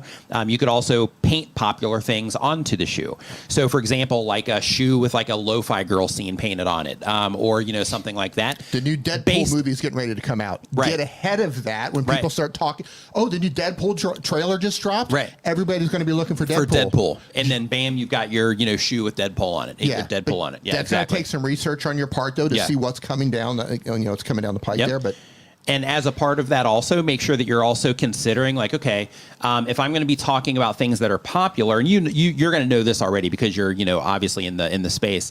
But if you are going to be talking about things that are popular, just make sure that you are talking about the things to where there's a good overlap. So, people that are into, the shoe collection thing, and they're into shoes. For those people, what is the overlap with pop culture there that you might be able to tap into? So is it music? Is it, athletes? Is it, Hollywood? Like, what is it? And then use that stuff as the leverage so that you're making the best fit for it there. Really quick, so Jerry chimed in on the creator responsibility policies. He says, as a monetized creator, you're a partner of YouTube. They reserve the right to cancel the partnership at any time for any reason. They do. That's true. Yeah. That's true. That's true. Yep. That being said, this tool feels like it could be weaponized. Yeah. That's my problem with it. You're absolutely correct, Jerry. My problem is it feels like it's a weapon now. Yeah. It's because we don't like what you did. Here's a crazy thing. Here's an accusation of something that happened a decade ago. Right. You just that lost, may or may not have happened. Right. You just lost $1 million a year. Right. The fair thing to do would be this. We're going to put your ad revenue in like an escrow of some kind. Right. Yeah. Yeah. We're going to put but even then. Right. Even then, I don't know. Because it feels like a weapon, that's why I don't like it. Yeah. That's why I don't like it. But you're absolutely right, Jerry. Ross Niam says, if you have a video doing really well, would you wait for it to slow down before posting your next video? This is a really good question, and there's a lot of debate around this, but here's my thoughts. Is when it comes to video performance, it's important to make sure that you're thinking about long term. When it comes to YouTube, just a tip for everybody here, always think long term and think at scale, right? So what I mean by think at scale is you're going to have people in your comment sections, right? Like the vocal few, so to speak. You're going to have some people in there that are talking about, the things that they don't like about your videos. Some of them may speak on behalf of everyone. However, it doesn't mean that those people that are vocal are correct. It's always good to take that stuff in, research it, see if like, okay, well, yeah, people do leave when I do these types of things that they were complaining about, that kind of stuff, and look into it. But just because somebody's saying it doesn't make it like gospel, so to speak. So make sure that you're always thinking at scale. Same exact thing goes when it comes to the reach of your videos. When you're optimizing your content, think about accessibility. Like, okay, is there anything that this is creating? Any roadblocks that I'm creating with this content, or how I'm packaging this content up, to where if somebody were to see this on their homepage, to where there would be qualifiers that they would need to pass in order for this content to even be relevant to people, or things like that would cause them to click away, or not click on it, like episode numbers, or those sorts of things to a new viewer, to where it might give them the impression that they need to watch 5 more videos in order to catch up with what's happening there, those types of things. But when it comes to the long-term performance on YouTube, if you publish daily videos, then yes, YouTube is going to prioritize some of them based on whichever ones are performing best. They're going to prioritize different videos for different viewers, and they're going to prioritize the highest performing videos in terms of recommending them to more people. So those will break through even more thresholds, so to speak, in terms of different broader audiences of people if you have that higher response. So because of that, sometimes when you publish a video, you might see a dip in your video that's already performing well. But if you go back to it, then you'll see that dip. It'll come out on the other side and kind of get back to normal after that initial promotion is done or whatever, or just after it has found that balance between promoting that new one and then also showing the other one to the relevant people that would be interested in that as well. So because of that, if you have a piece of content that you're putting out, instead of thinking about it from the perspective of, I have this video that's performing well, should I not publish because of it? Instead of that, think to yourself, okay, I'm going to publish on this day of the week or these days of the week for the next year. And no matter what, I'm going to publish on these days. If that means that I have a video that's doing well, in that particular case, I'm still going to publish on these days, because then you start building in consistency, which is way more important long term. And you're also giving yourself the opportunity to also continually be putting content into the system that's also going to feed that older content that you have as well. So because of that, instead of looking at it like you're stepping on other videos, so to speak, just think long term. And that immediate step that might happen, it's not going to impact the long term performance of the video. So Shark Scrapper, great question though. Shark Scrapper disagrees and says, sorry, D, I disagree. YouTube has every right to protect their brand. If we want to be part of this, we have a responsibility to their brand as well as ours. Yeah, valid. Absolutely. It's valid. It's Yeah. valid. The question becomes, though, and this is the question for everybody. The question becomes is because it's not defined. There's no line. There's no line. It comes down to someone has to make the decision. It's like, yeah, we're okay with that. We're not okay with that. Yeah. There's no line. There's no, like, here's the things that we do not, if you do these things offline, we'll demonetize you. Those do not exist currently. So it's just kind of like, it's a gray area in regards to who believes that this is a problem. An accusation of something 10 years ago, that's enough for them to take somebody's monetization away. Might not even be true. Could be, but we don't know yet. Yeah. Right? Doxing, I get. Yeah. Like hard proof right there. Yeah, and it's on video. It's on video. She live streamed it. And even admitted it. Guilty. Yeah. I get it. But like an accusation from a decade ago. Right.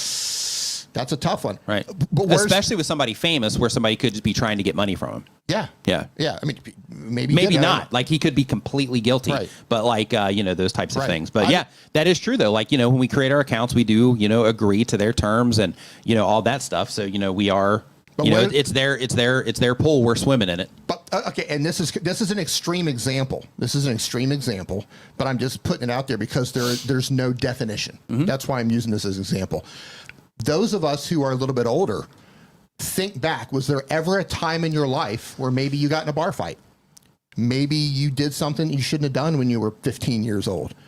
Again, that's extreme. Mm-hmm. But as influencers, as people who are putting their content out there, man, when those targets hit you and people start digging up your past, right. Mm-hmm. Like you never know what they're going to dig up. Right. Like, oh, wow, you got in a bar fight when you were 19? Right. Somebody at YouTube's going to go, yeah, we don't have a problem with that. Or, oh, wow, you put him in the hospital? You're out of here. Right. Monetization. That's extreme. That didn't happen. But where's the line? That's my question. Where's the line? Because nothing's defined. The next question is from Motive Music Studios. Is there something that you wish you would have done different in your first 3 years of your YouTube journey? Yeah. So I wish that when I first started the channel that I had just a better understanding, right? Because, my journey kind of, went like this until, I got clarity.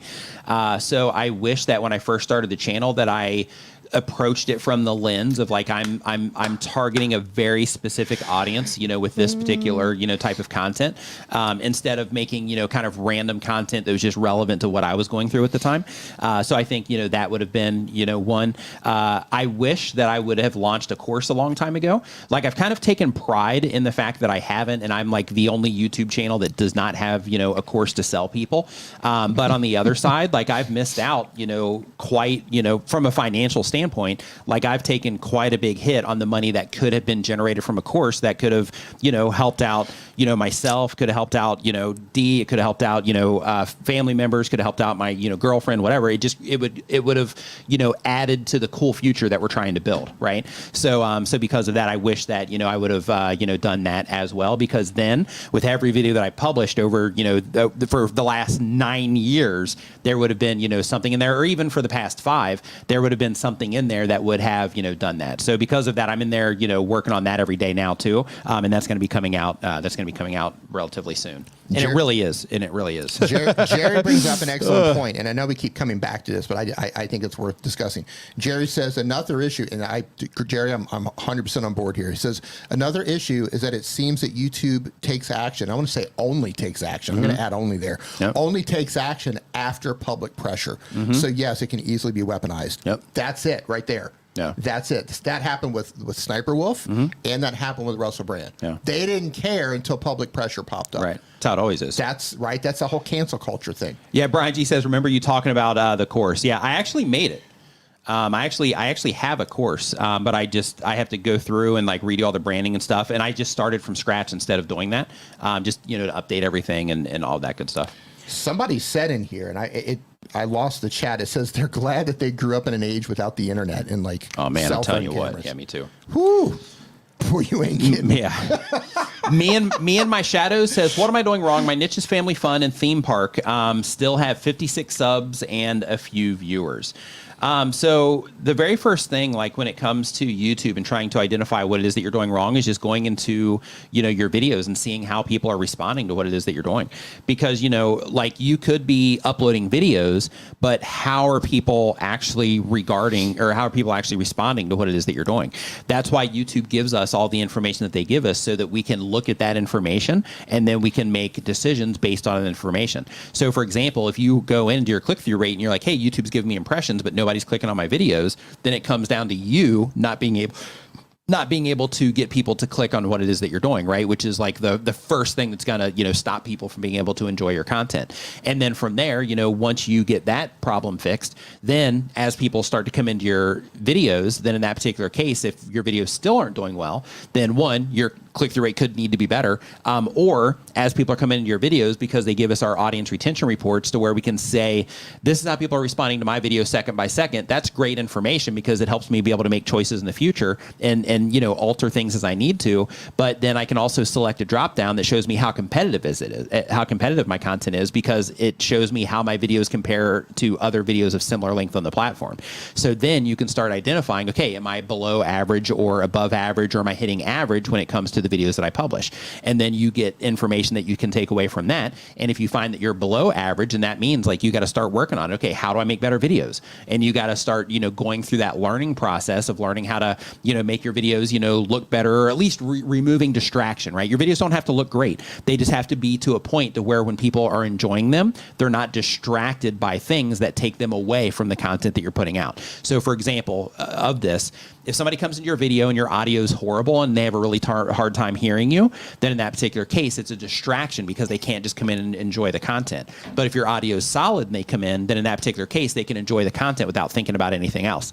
If they come into your content and everything is like real dark and they can't really see anything, or your camera's real shaky if you're out vlogging around in the world or something like that, well, then in that particular case, that's going to, turn people away, and it's going to be a distraction. So getting your content to the point, again, it doesn't have to be perfect. It just has to be to the point to where you don't have those distractions, so somebody can actually come in and just enjoy the content. And then from there, you have like, how you're structuring the videos and how you're structuring the stories and, all the different stuff that you're doing there. But the idea is to use the information that YouTube gives us with our own content and use that to learn how people are responding, and then being willing to tweak things from there.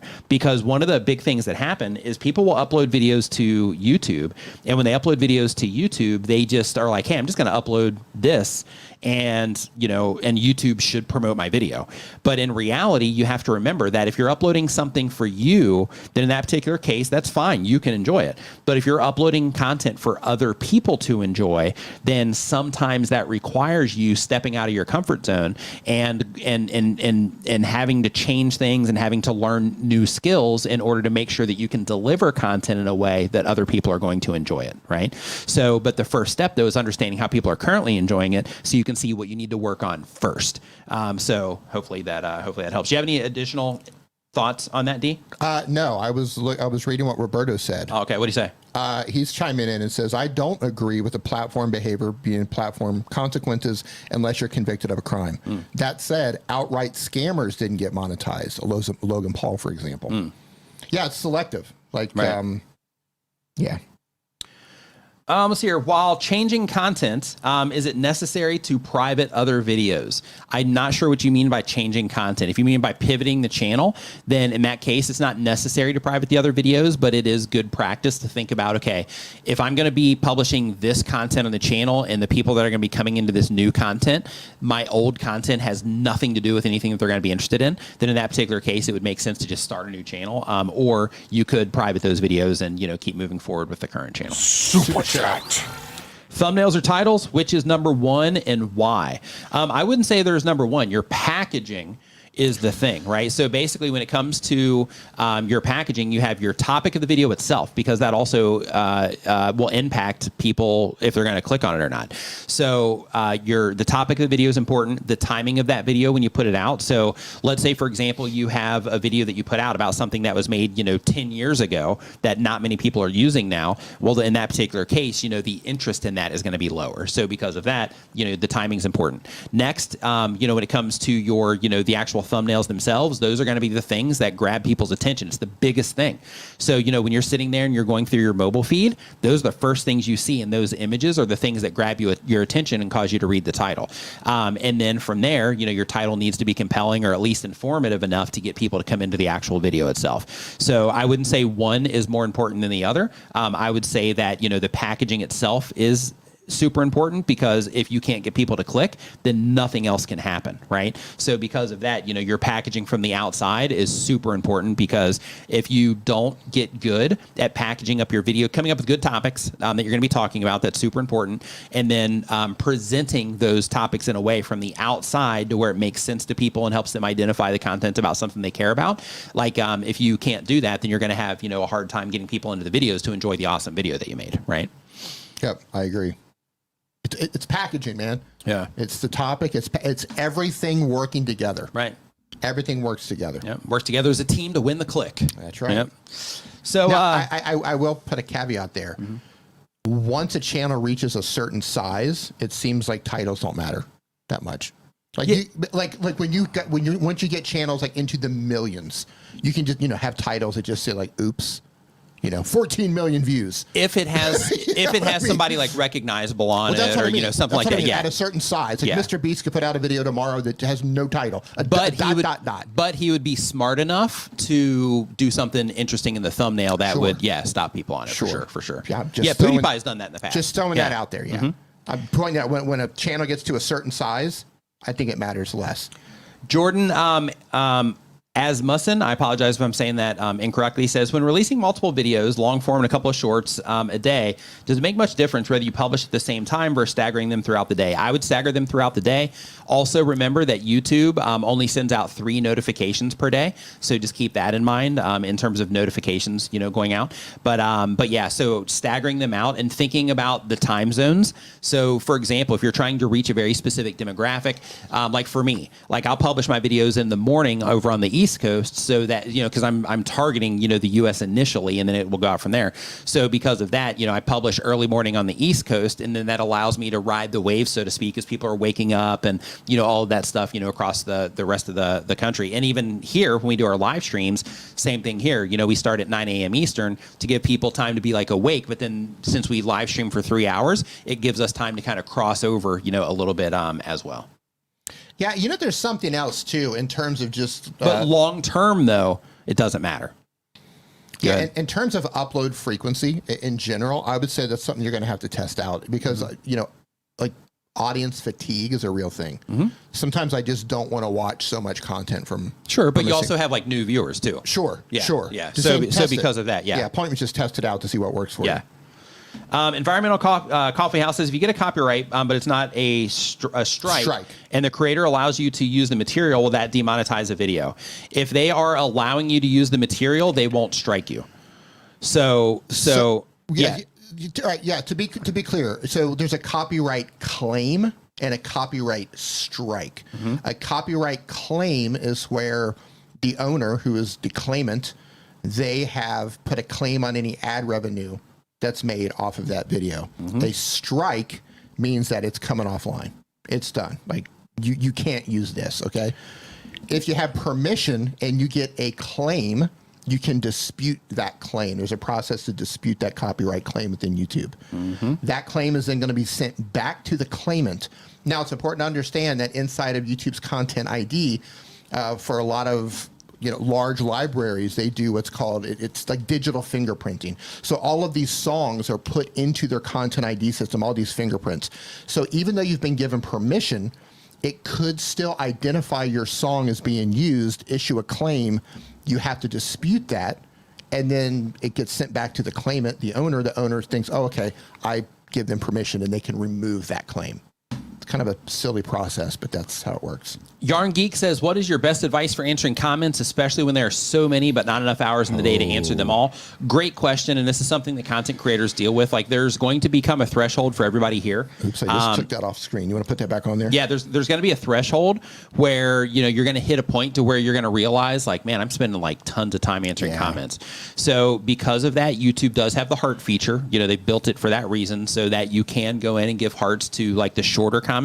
So somebody's like, great video, heart. Right? Yeah. If somebody gives you like a long, paragraph or an actual paragraph or maybe a couple sentences, then that particular case, giving them an actual response, or if they're asking a question or saying something about the video, giving them, an actual response, would be a priority in that case. So just kind of prioritizing based on, the comment itself can be helpful. In addition to that, one thing that content creators also do is they will only answer comments for a certain time after they've published a video. So instead of going in answering every comment that comes in on every single video, what they'll do is they'll publish a video, and then for the next hour or two, then they'll go in and they'll just answer comments on that video. And then by doing that, that allows you to make sure that you're protecting your own time, and that you are interacting with your community at that moment in time. And for the people that are coming in on the video and that that do come in on the early birds, so to speak, then those are the people that are going to get the responses from you.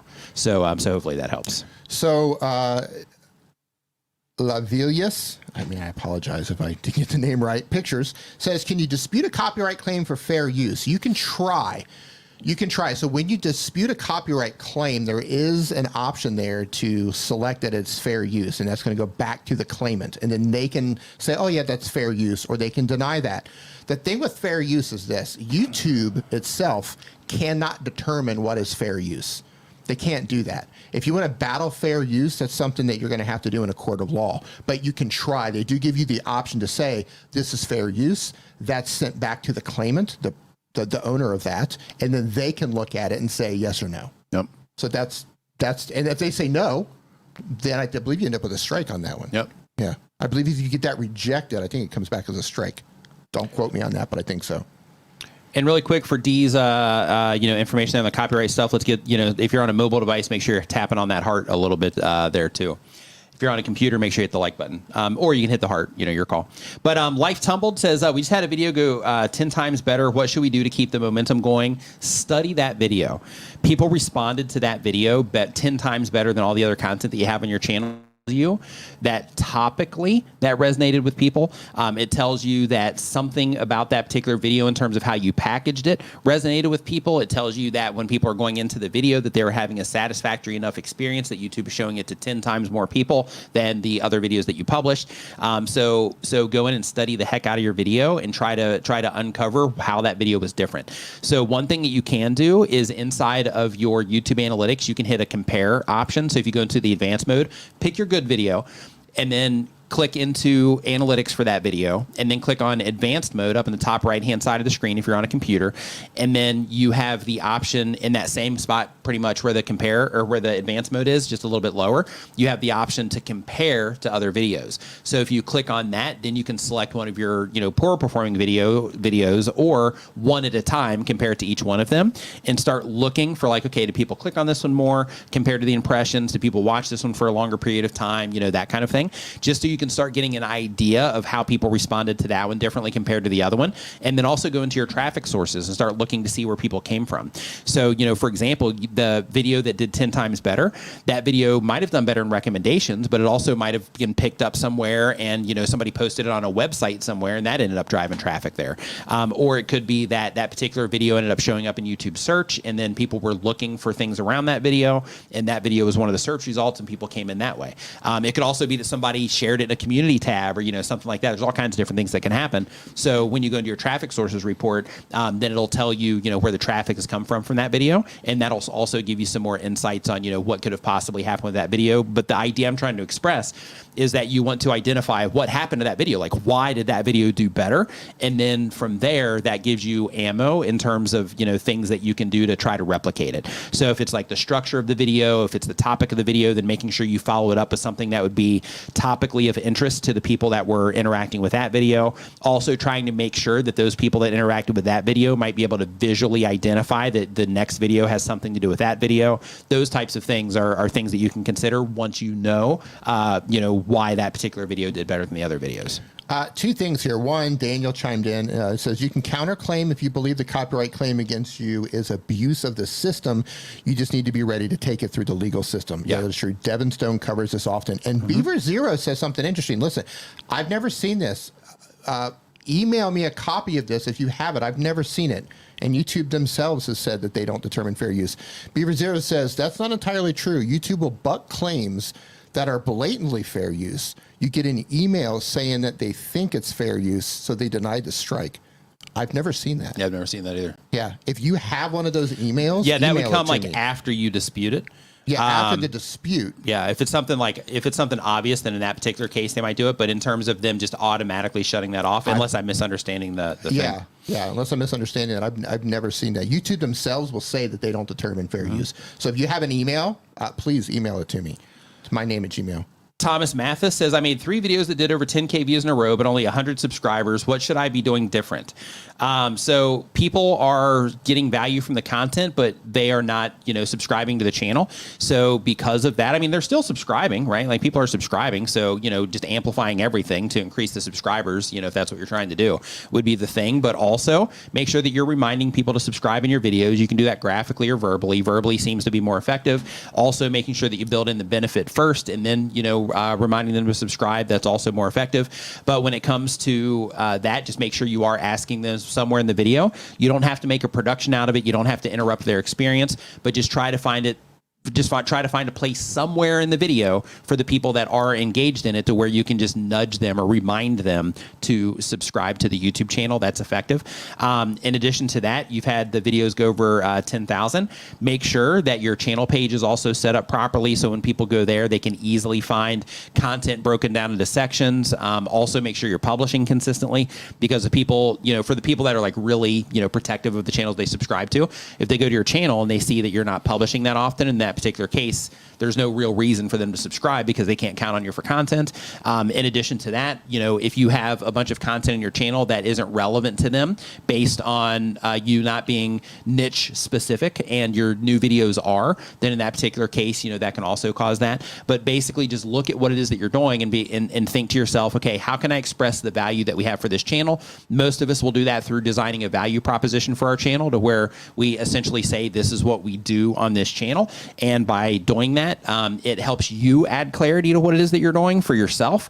And it also makes it clear to everybody else when they're interacting with your channel in whatever ways, what it is that you offer, which can then, help people to decide if they want to subscribe or not. I think I understand. So they wrote again, it says, we get an email showing YouTube denied the copyright strike when the targets of our reaction videos strikes us because they get their feelings hurt. I think YouTube is determining that it is it's abuse of the system. I think that might be how they're reacting on that. But yeah, Send that email over if you can get one. But I think that's what's happening there. Her Hill Review says, why does it seem like I only get a lot of views on reviews and recaps of more ridiculously bad movies? That's what people respond to. So, one thing you got to think about is like, if you're publishing content and you notice people are responding to a certain thing that you're doing, best practice there is to give them more of that. A great example of this is, when I first started my channel, I ended up going and working on another channel and came back to my channel. And even at that time, I had no intention of becoming like a YouTube help channel. What happened is I made a video about SEO. People were like, hey, this is great, because I was really good at making videos in YouTube search. And then people are like, oh, this is great. Could you make more videos like this? And I'm like, okay. And then I made another one. And then people are like, this is great. Can you make more like this? Yep. And then I just kept doing that. So when it comes to, some content, doing better, or just the audience that are interacting with that content being like, hey, this is great. Can you give us more of this? Follow that. The algorithm follows the audience. And as long as it's in alignment with what it is that you want to do, you should do the same. Yeah, that's the crazy thing about social media in general. It doesn't matter where you're uploading videos. Like sometimes you never know what's going to connect with your audience. Right. You just never know. That's why it's important to always have an experiment running too. Always have an experiment. Right. And it could be the video that you put the least amount of work and preparation into that you just home run with that video. Whereas the video that you put the most time and effort and research and love into just bombed. It's just weird. Like you never know what people are going to react to, right? And you never know where, especially if you're, I think at these top levels, you get a better understanding. There's more data to work with and that sort of thing. But all of us, like just me, for example, I'm sure you're in the same boat. It's like when you're making a video and you look at your audience retention and you see like these dips and you're just like, man, what did I do there? Like you can't think through in advance. I'm going to say this thing, or I'm going to show this thing, and it's going to cause people to lose interest. It's hard to predict that stuff. It is, unless you notice the patterns over time. Unless you notice the patterns. That's where, like noticing like little tiny details about like, oh yeah, well, I had an intro in here. Clearly people are leaving. Or noticing like, hey, I'm not doing anything in my videos to like re-engage people. Or like me, because just the way I communicate, I steamroll. So basically like I come in, everything's just like super like snappy and all that, because I'm trying to get people the information like quickly. But what I should do more of, and my audience retention reports reflect this, what I should do more of is have, every so often to where I kind of slow down a little bit. Maybe I do something a little bit different to, distract them, some type of, better pattern interrupt, and then get back on that horse, right? So those types of things where you're causing that tension, just like in music, in the videos, can also be helpful. But sometimes like we know stuff that we got to do too, but we don't always do it either. Yeah. So always test. Yep, always test. Always and be experimenting too. Yep. So Me and My Shadows says, how do you use X and Pinterest to gain followers and subs? So when it comes to that, I use both of those more as like awareness things. So when it comes to X, I actually use that particular one more. Like this live stream, for example, I didn't share this live stream out there, which I should, but I use that more to just engage with people. So it's like, hey, I'm there to, interact not just with people that watch my videos, but just other content creators. So, I follow, other, YouTube help people over there. I follow like all of the YouTube staff that have public, that are putting themselves out there publicly. I follow, different news resources around YouTube, stuff like that. And by doing that, it helps me stay in touch with what's going on. It helps me keep a pulse on what's happening in the community.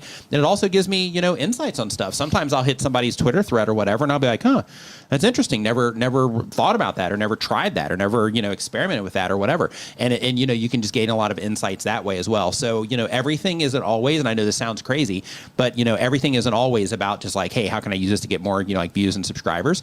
It's also about like, hey, how can I, arm myself with more information about the community so I can serve them better? How can I, use this as a networking tool so I can start up conversations with other content creators that might be hard to reach otherwise if I was just to send them an email through their About Me page, where I can just directly engage with them, right there, on Twitter. Those types of things is how I use Twitter. And then when it comes to Pinterest, I'll post content over to Pinterest, but that content usually I'll post my vertical content over there, but I will also post content over there, and I will have a searched targeted targeted title.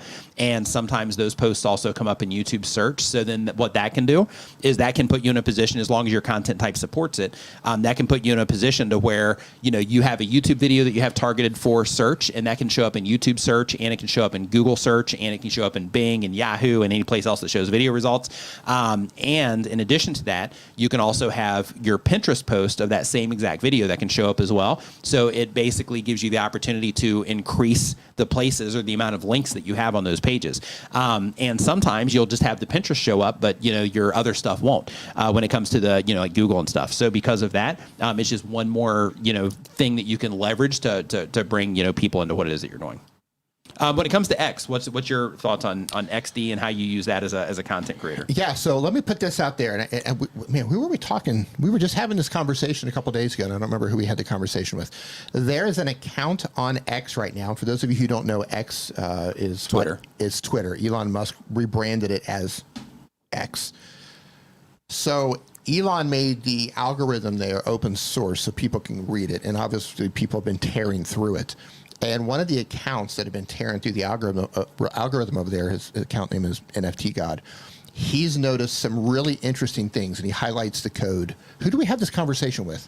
You were having it with me. Yeah, but you were telling me about it. There's somebody else. So he highlights the code and shows where these things happen. So if you're trying to grow your account over on X currently, and no, they're saying like, how do you use it to get more basically views and subscribers on YouTube? I was going to tell you how not to get shadow banned. We'll save that for another time. I'll make a video about that. Interesting. Oh, that's good. I don't really use X for subscribers or for anything like that. Same boat with me. It's more of like a community thing and staying up on stuff. And I just use it for community building. Community building, sharing things out, trying to get a couple more views on something. It's helpful, but I notice X is one of those things, or Twitter is one of those things where if you don't use it a lot, it definitely restricts your reach. It's kind of like YouTube, right? You don't upload for a while, everything kind of like goes down a little bit. Yep. X is the same way.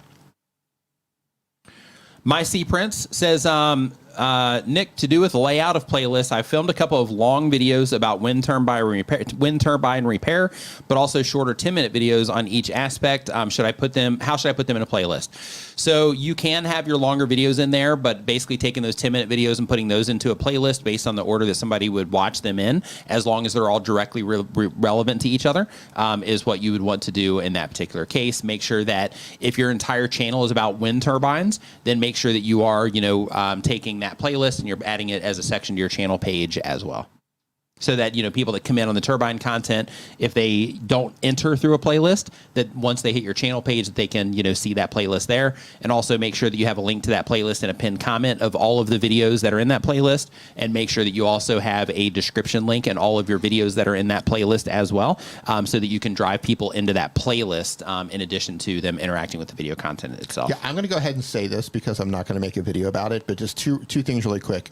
If you're trying to grow your X account, before you reply and you don't realize who you're replying to, click and look at their profile really quickly and look at their follow to follower ratio. If they're following more people than, if they're following more people than are following them currently in the X algorithm, they can deboost you for engaging with those accounts. They call them low quality accounts. Additionally, if you have the see more replies text that shows up, if you have to expand that to see more replies, if you engage with any accounts beyond that, they'll deboost you as well, your reach. Currently. Yeah, stuff like that, like it doesn't even make sense. It's ridiculous. Yeah, like I wouldn't even try to grow a Twitter account based on that alone. Because that's stupid. Like those are just stupid things. So like if it's really stupid. Like if I would get penalized for like reading a see more, then like I wouldn't, like I would never attempt to grow a Twitter account just based on that. Yeah, it's stupid. Oh, it's really dumb. But yeah, the support team over there is catching fire like crazy over this stuff. Yeah, good. They should. It's crazy. So Miss Christian says, how can I change my niche without starting a new channel? I was recognized by the prepping community, but I'd rather be more for a comfort niche with home-based meals, dinner table talks, and slow living. So just don't make content that is targeting preppers if you don't want, them interacting with what it is that you're doing. But keep in mind, there might be some crossover, if you are talking about, if you're talking about home cooked meals and stuff like that, then, maybe you'll have some of them come in there. But as long as you're not making content, targeting them, then, there'll be some people that'll pass through, but they won't become like your core community, right? So when you're publishing videos to YouTube, that's something that's really important to think about is you're going to have your core community of people. And then you're also going to have people that are just checking out a video here and there, and then they kind of move on and stuff like that. So, sometimes those people might be people that aren't the ideal fit for your channel. It'll stand out just based on what it is that they say. And, in that particular case, if they're those people, then just think if you're starting to get a bunch of them, then start thinking like, okay, if I don't want them as my audience, then what content do I need to not make from this point forward in order to make sure that they don't, become a core part of my audience?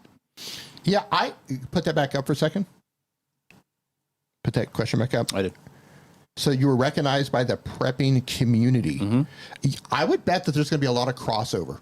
Like if you're doing home cooked meals, dinner table talks, slow living, I bet there's going to be a lot of crossover with slow living would probably be the bigger crossover, I would say. Yeah, because home cooked meals, I mean, everybody eats, so. But like the slow living stuff, probably. Not just like a recipe, but it's everything combined, right? You're doing the home cooked meals, the dinner table talks, and the slow living combined. Mm-hmm. I bet there's going to be a lot of crossover there. Yep. So playing the mom game, thanks for the super chat. Says just hit 1,000 subs and have to credit you guys for all your help during these live streams. Super helpful. Thank you. Such a great resource for us newbies. High five and fist bump to you for crossing your first 1,000 subscribers on YouTube. You want to see something crazy? Go to Google search right now and type in 1,000 people.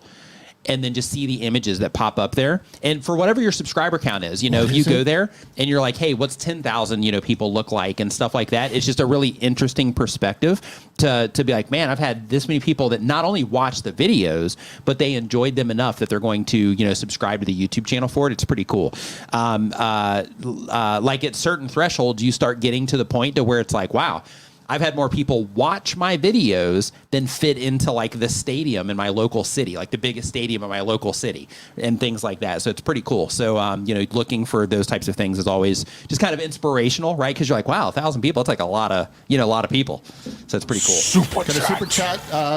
So Beaver Zero says, what's your email, D? I just dropped it in the chat. It's nimmind@gmail.com. Yeah, please forward that over, man. I appreciate it. I don't have that set up to read it here, but I do want to look at it. Mm-hmm. Thank you so much. Appreciate it. iDrive, thank you for the super sticker. Super appreciated there. I got a sound for that. Derailed. Oh, wrong one. I blew it. Nope, wrong one. You get it? Super sticker. I hit two wrong ones before I got nice.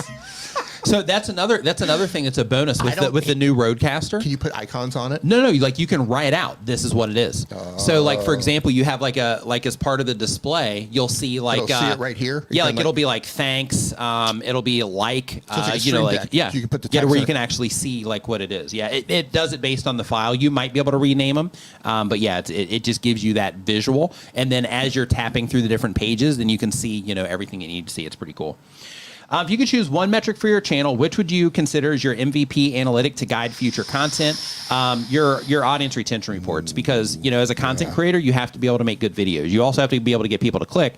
But like when it comes to the thing that's most important on YouTube, I mean, yes, they got to click to come in and watch the video, but in terms of telling YouTube that it's a satisfactory experience for people, the whole thing is important, but that video content is the thing, because your video content, if you can get people into it, is going to be the thing where people will really, like in your case, right? Because you're making music. That's where people like really get into what it is that you're doing, and they'll start being like, man, I gotta listen to that when I'm working in the background, or I gotta listen to that when I'm chilling, or I gotta listen to that when I'm giving or getting a massage. I gotta listen to that when I'm trying to concentrate, or when I'm meditating, or whatever reason it is that they're listening. They got to get into they got to enjoy the music in order for that.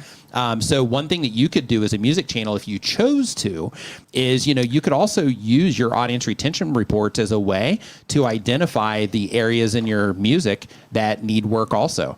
Because, if you have enough people going through, then you can start looking at it and saying like, okay, well, it looks like when we have like drops that happen, kind of like this, that people tune out. Or if we have sounds that, that come in and start playing and it causes people to tune out that way, then you can start using that as information, just like we do in regular video content, where you start looking for problem areas and what it is that you're producing. So you can, do that sort of thing too. But I would say, retention is definitely, a big one, because, like if you can get people to click at just baseline competitive, but you can get them to watch at a high competitive, then that video is gonna end up, doing well over time.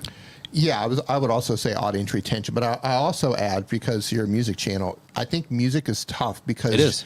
Because that's not just about watching the video. They're like you're getting a vibe. Yeah, it's got to be fitting for like what you're looking for and what you're thinking about for the situation that you're in. Like, hey, I want to listen to this while I'm like, working. I don't know. This is a little bit like too much for me right now. I got this like chill vibe that I'm trying to create, and it just might not match. Yeah. I think music's a little bit tough with that. Yeah. Let's see here. So next up on the list, because that's also not just about like, oh, I hate this guy's face. Or, oh, your mic is too whatever, or I don't like the cadence of your speech, or you say too much, or whatever it is. You're pausing too long, you got too many flashes. Like, it's like, man, like they just don't like your song, or it just doesn't fit the vibe that they're looking at or they're looking for. Yeah, music's tough, man. Hey. Buddy in the house, what is going on? Hope you're doing fantastic. Says, I look at my analytics and it tells me simply to go watch a Nick Nimmin video. Love it. That's what they should do. All right, listen up. What's going on, Stanley, man? Hope you're doing fantastic. So really quick, I just want to take a moment and just highlight Stanley and just say that he's crushing it for the TubeBuddy social team over there. And, for us that also watch TubeBuddy content and interact with TubeBuddy all over the internet, what you're doing is super appreciated, man. So absolutely love it. And thank you for coming into the stream today. Stanley, we need to have a talk. If you look around here, you're going to see that we're TubeBuddied out. We've got TubeBuddy deep. We're rolling deep with the TubeBuddy stuff around here. Yeah, we need Viper in here saying that. We got the TubeBuddy stuff on the front. We got a little TubeBuddy thing back here underneath the TV. What we're missing...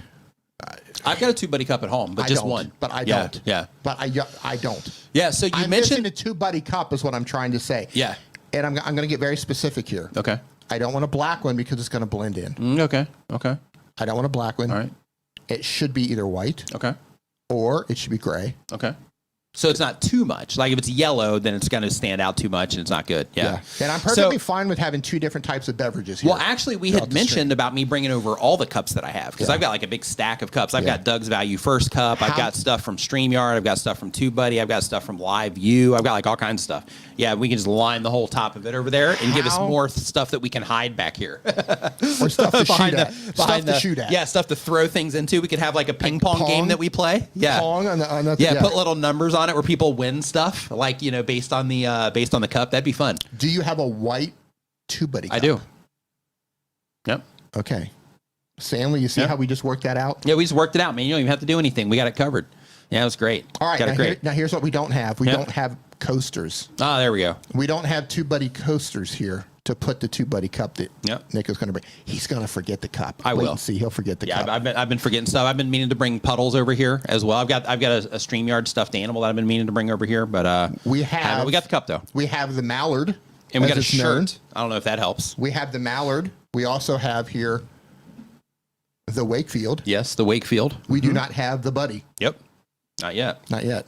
So really quick, Miss Christian, thank you for the super chat. Says, thanks so much for the feedback. I didn't want a doomsday niche, but more simple living for the everyday person. My comments were getting too emotional.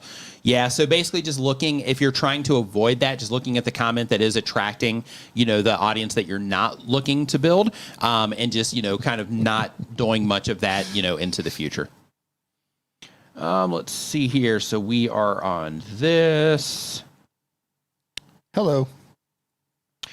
And I'm just looking for questions. Okay, growing community. I have, hold on, we have one more. AB Cami says, Doug, okay, that one wasn't for me. So we've got, will YouTube feature my videos my older videos if I redo my thumbnails? Great question.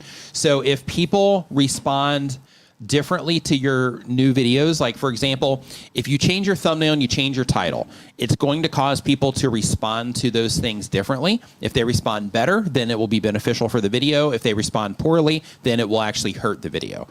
So, basically what happens is we one, have to grab people's attention, all that stuff, but we also create an expectation with our packaging as well. So because of that, one, you could be grabbing more attention, but you could be creating a different expectation, which then causes people to leave the video quicker.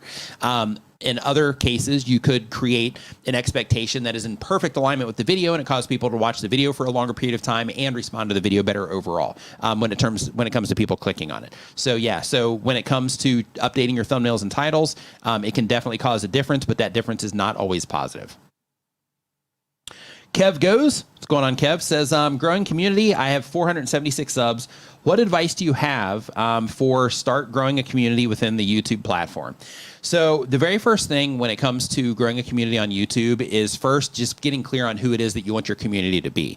So when you know who it is that you're targeting, like for me, I'm trying to serve content creators on YouTube, specifically people that are coming in and new, but I also put out some content that's relevant to people that are more experienced as well. Like the AI stuff, like any content creator can enjoy that, right? But the idea is to be very specific on who it is that you're trying to reach so that you can make sure that you are growing a community around those people. In addition to that, as soon as you know who it is that you're trying to reach, then every video that you're going to be publishing to the channel, you can run it through the filter of, is this relevant to those people that I'm trying to reach? Is this something they would actually care about? Yes or no? And if the answer is yes, then it's a good fit for your channel, because the whole idea is you want people to be able to watch one video on your channel and then go click on your channel page on your videos tab and then be like, oh, I want to watch this one too. And then they watch that one and then be like, oh, that was good. Let me watch another one. And then they watch that one, right? Because it's all relevant to a certain type of viewer. So because of that, just make sure you're being, very clear on who it is that you're trying to target with your content. And then just every video that you publish, make sure you're serving that crowd, over time. In addition to that, if you're trying to grow a community, obviously it's helpful to get more views and more views on your videos, so that based on scale that you can, convert more of those people into your community. So because of that, also being, very mindful of how people are responding to your videos, start learning how to use your YouTube analytics so you can start getting an idea of how people respond to what it is that you're doing, so you can start patching up holes as you see them. And then of course, trying to introduce something that is, new to the space that you are operating in, or fresh, or a different perspective into the space that you're operating in, so that you give yourself the opportunity to stand out, right? Because if everybody's making the same thing, then in that particular case, it's really easy for everybody to blend together and not really be attached to anybody. But when you are doing something that stands out, then, those are the types of things that cause people to notice you and to be like, oh, wow, this is something different. And it causes them to take note.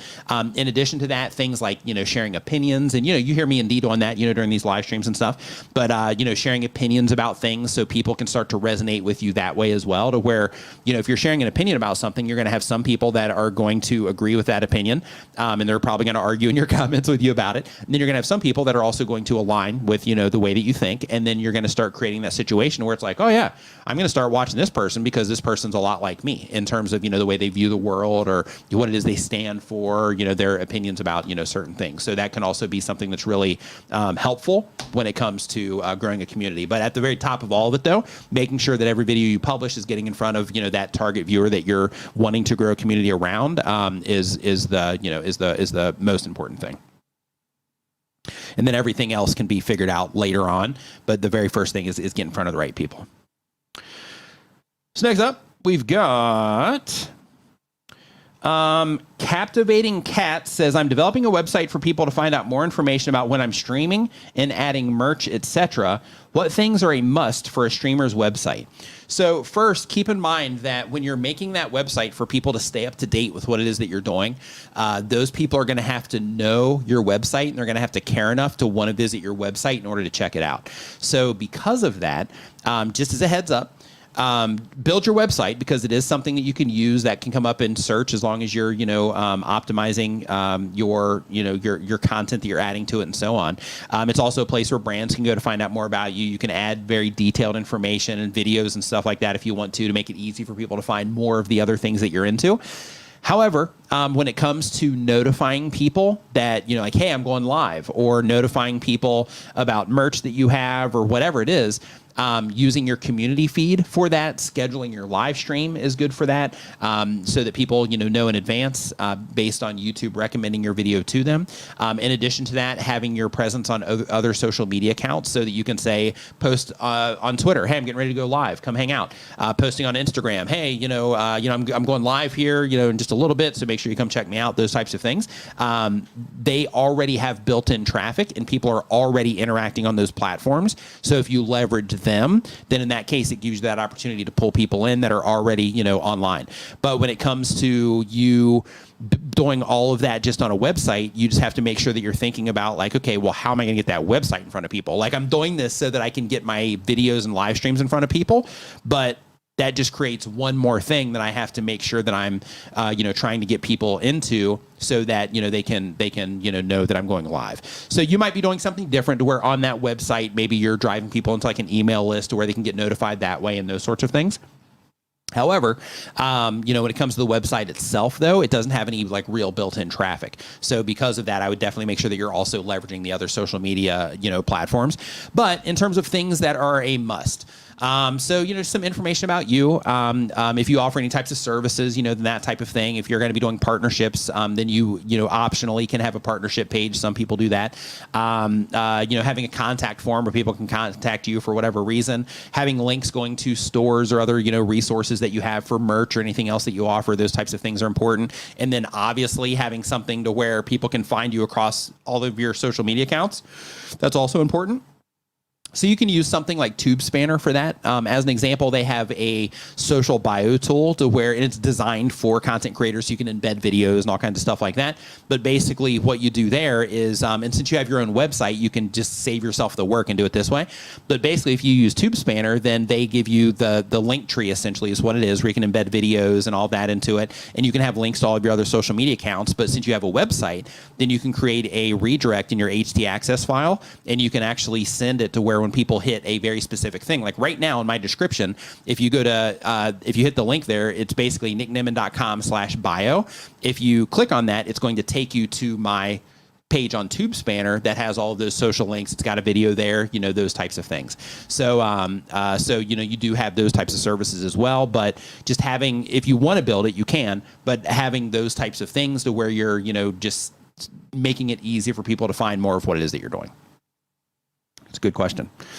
Let's see here. So as we keep on going, so we have Sim with Don says, I have one video that has 10 times the views of other very similar videos. How do I figure out what's different about that one, or is it just an algorithm thing? So the algorithm responds to the audience, and what that means is that people are responding differently to the one video that's performing better than the video that's not. It could just be based on the topic itself. It could just be, like that particular video could have went out to just a broader audience and be of interest to a larger group of people. Whereas if you're talking about something very specific, then everything starts getting a lot more narrow in terms of the people that content is relevant to. So, because of that, just keeping those types of things in mind as well is important, but also looking in and going in and looking and just comparing videos against each other, because that option is available in your YouTube analytics. Comparing videos against each other and just seeing if you notice in the numbers how people responded differently that caused one to perform better than the other. Jay-Z helps. Thanks for the super chat, man. D's away right now, so he can't hit the button, but thanks for the super chat. Says, since AI dubs both our unique voice and lip movement, should I create a channel in another language? I have a big Spanish-speaking target market in the U.S. In your particular case, that would be something worth experimenting with, because if you are publishing videos on your main channel and you're trying to reach that Spanish-speaking audience, then making your content accessible for them is definitely something to consider. So in your case, because you're doing this for business purposes, if you think that's going to generate the amount of leads that you're able to pull into what it is that you're doing, then absolutely I would experiment with that and just see how it does. Give it like a 6-month trial or 3-month or whatever, and see if you can start getting any traction, see if it is actually generating leads. And if it is, then then keep it going. But if not, after 3 months or 6 months, whatever you're willing to try, then in that particular case, if it is, then keep it rolling. If it's not producing for you, then kill the project. Yeah, in your case, because you're doing it for business lead generation, that kind of stuff. Yeah, I would definitely try that. Let's see here. Looking for Daniel Batal. Yep, not answering that one. So let's see here. We've got. Glad D was away as I went through that one. So we have. I'm not telling you because you weren't in here. Let's see here. Another issue. Just looking for those Qs. Free Ranger says, with Nick not needing to breathe, he'd be a great didgeridoo player. Hey, is that thing that goes? Is that what that is, D? Yeah, I think that's the one they play down at the. Okay, the big long one. Yeah. Yeah, that'd be awesome. I should get one of those actually. That'd be great. Yeah, those are awesome. Absolutely love it. That'd go well with the hand pan too. I could probably do the hand pan while being like, that'd create like a total like hippie vibe at my place. There's a whole breathing technique that goes with the didgeridoo. Oh, interesting. I didn't know that. Kathy Fit in the house. What's going on? Hope you're doing fantastic. Nice to see you in here. Always nice to see you. All right. So, Daniel, here's what we got. Did I keep that on screen? Yep. What did I do? Yep. I didn't mean to keep that on screen. Yep. So, yeah, here's the thing. So Mini Scenes GB says, has anyone else had subscribers telling them that they've been unsubscribed and no idea why? I'm getting people telling me that and resubscribing, and I wondered if it's a bug. So anytime you run across something like that you think might be a bug, I recommend that you reach out to Team YouTube on Twitter because, it's all based on, computers and servers and all that stuff. So, bugs do happen. And, they love taking care of, those bugs. So because of that, anytime you run into something where you think it might be a bug, then definitely reaching out to Team YouTube would be the move there. Let's see. Oh man, let's just skip down to the bottom here. Let me scroll up here just a tad. Okay, is there a way to view video analytics online from another channel or creator? Kind of. So yeah, sort of. A little bit. Yeah, sort of. There is. Yeah. So like you can look at. You can't see everything, but you can, look at their subscriber growth over time, video views over time on Social Blade. You can look at, views per hour in their videos using Tube Spanner. You can, look at those sorts of things, but you can't get into the nitty gritty. You can't see oh, hey, this is how long people are watching this video for and those sorts of things. Let's see here. Use a Q for questions. Looking for Qs. Two questions that popped up in the form. Did I? Yeah. I didn't know you had left it open, but yeah. Do you want to take Well, it's just in my description, so that's why it's there. Yeah, but I closed it down. Closed that because so you had two questions come in. Yeah, I'll hop in there real quick and just see what we've got. Mm-hmm. Hey, we got a Creator Mix question, D. Yep. Shark Scrapper says, I've been using Creator Mix to mask the music my neighbors play very loudly and frequently gets picked up by my GoPro. Anything else that I can do to protect myself from an inadvertent claim? So my recommendation for something to try, basically has neighbors playing music and it's bleeding into his GoPro mic. Okay. So he uses Creator Mix to mask that music so that you can't really hear it in his videos. Okay. So try this. I don't know if it's going to work, but the first thing that I would try if this was happening to me, beat on the wall and be like, "Don't make me shut up." Yeah, I'm trying to make videos over here. Right. No, that's number 2. But the first thing, can't you tell I'm making videos? I know, right? So Adobe has a tool called Adobe Enhance. It's a paid thing now. It used to be free, but now it's a paid thing. Paid now? Yeah. So they might have a thing where you can try it or something, but I think if you're going to be using it on a regular basis, it's paid. But that is designed to isolate a voice. So you might want to try it there because you can do some crazy stuff in that. You can have a fan blowing and then turn it on and it completely removes that. So you might want to try running it through there and see if it just completely removes all of the ambient audio that's happening in that particular, in any of the footage that you have, and see if that takes care of it. Yeah, I would spend some time, go to YouTube and look for different AI tools to remove background noise. And I would also go look up on how to EQ your voice and how to isolate your voice and that sort of thing. Mm-hmm. I think through some AI tools and possibly a little EQ, you'll be able to fix that problem, depending on how loud it is. And really quick, Six Shop says, how do you guys use a newsletter? Do you have one? So right now, Chantel, who is hanging out here as well, she's actually in the process of helping me do all that stuff right now. So in the past, I've had it. I have a VIP area. You can actually find it down in the description. And with that particular thing, basically, it's like an older, thing that I did back when I was first starting the channel and stuff. So we're modernizing everything now. We're in the process of doing that behind the scenes right now. So I will have like a legit newsletter going out soon that, as soon as that's available, I'll let everybody know here during the live stream as well. You'll be hearing me talk about it in videos and stuff like that so that you guys can stay up to date with everything that's happening on YouTube. You can know my videos go out, wherever it is that I'm, publishing or whatever, all those types of things. So all of that is getting ready to happen on this channel currently. And in terms of how it's going to be used, it's going to be used for those things that I talked about. So basically, it's going to be used as a way to, add value to you as a content creator and keep you up to date with things that are happening on YouTube, give you, tips and ideas about things that, you can do in general to just improve on what it is that you're doing. There's going to be links to videos in there that will help you develop your skill sets so that you can, and it's going to be videos recommended by me. So basically, if there's a video that's really good about how to make a thumbnail or color theory so you can make better thumbnails, things like that, then, those will be included in some of them. And then, of course, publishing videos. And then as part of the information that's going to be going out there, some of the stuff is also going to have, maybe like a sponsor mention in there. Some of it will have like an affiliate link, or something like that as well. But it's all going to be stuff that that'll be helpful to you as a content creator. So as soon as that gets, published and we start actually, making all that public, then those are the types of things that you're going to see in it. Yeah, in regards to your neighbors, going back to the audio question, I don't know where the sound is actually coming through. I don't know what your situation is, but if it's coming through, I'll say this. If anything in your apartment or your home or the room that you're in, if you go in there in the daytime and anywhere that you see light, any cracks, including like underneath the doors, anywhere air can come in or lights getting in, like if you go in there and you turn off all the lights, and I'm not talking about like, your curtains are open and that sort of thing. I'm talking about like cracks around doors, cracks around the window seals, that sort of thing. Anywhere where light can come in or air can come in, noise is coming in. Mm-hmm. So one of the first things that you think of noise like water. Yeah.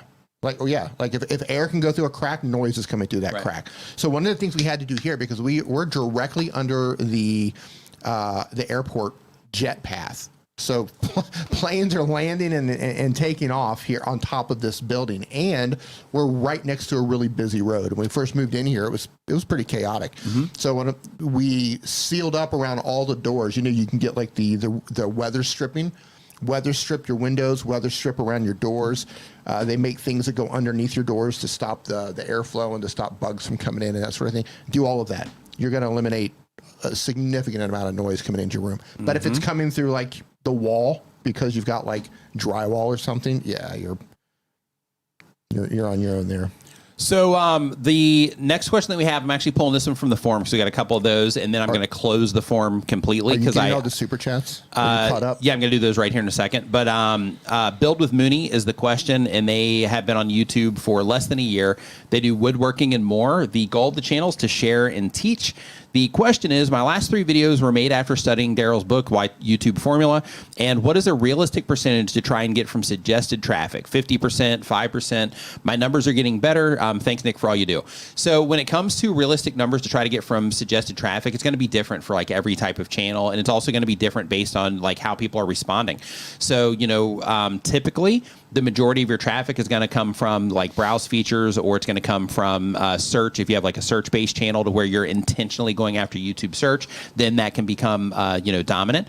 But when it comes to suggested videos, that can also be a really strong traffic source. So depending on the type of content you make, it could be as high as 50%, but it could also be as low as 5%, like you mentioned here. So because of that, if you are trying to get, more suggested traffic, because there's tons of value in being that next up, video, it's going to come down to the performance of the videos themselves. And if YouTube puts them next to another video and they respond well to it, then of course, if they respond better to your video than they do the other suggestions there, then you're going to end up in that next up spot. So thinking of things that are topically similar to other videos in your space that your viewers are watching, things like that, or things that are complementary or in contrast to the things that other people are talking about in your space, where you might show up in suggested videos as the other opinion. Those types of things can be advantageous for, getting into that area.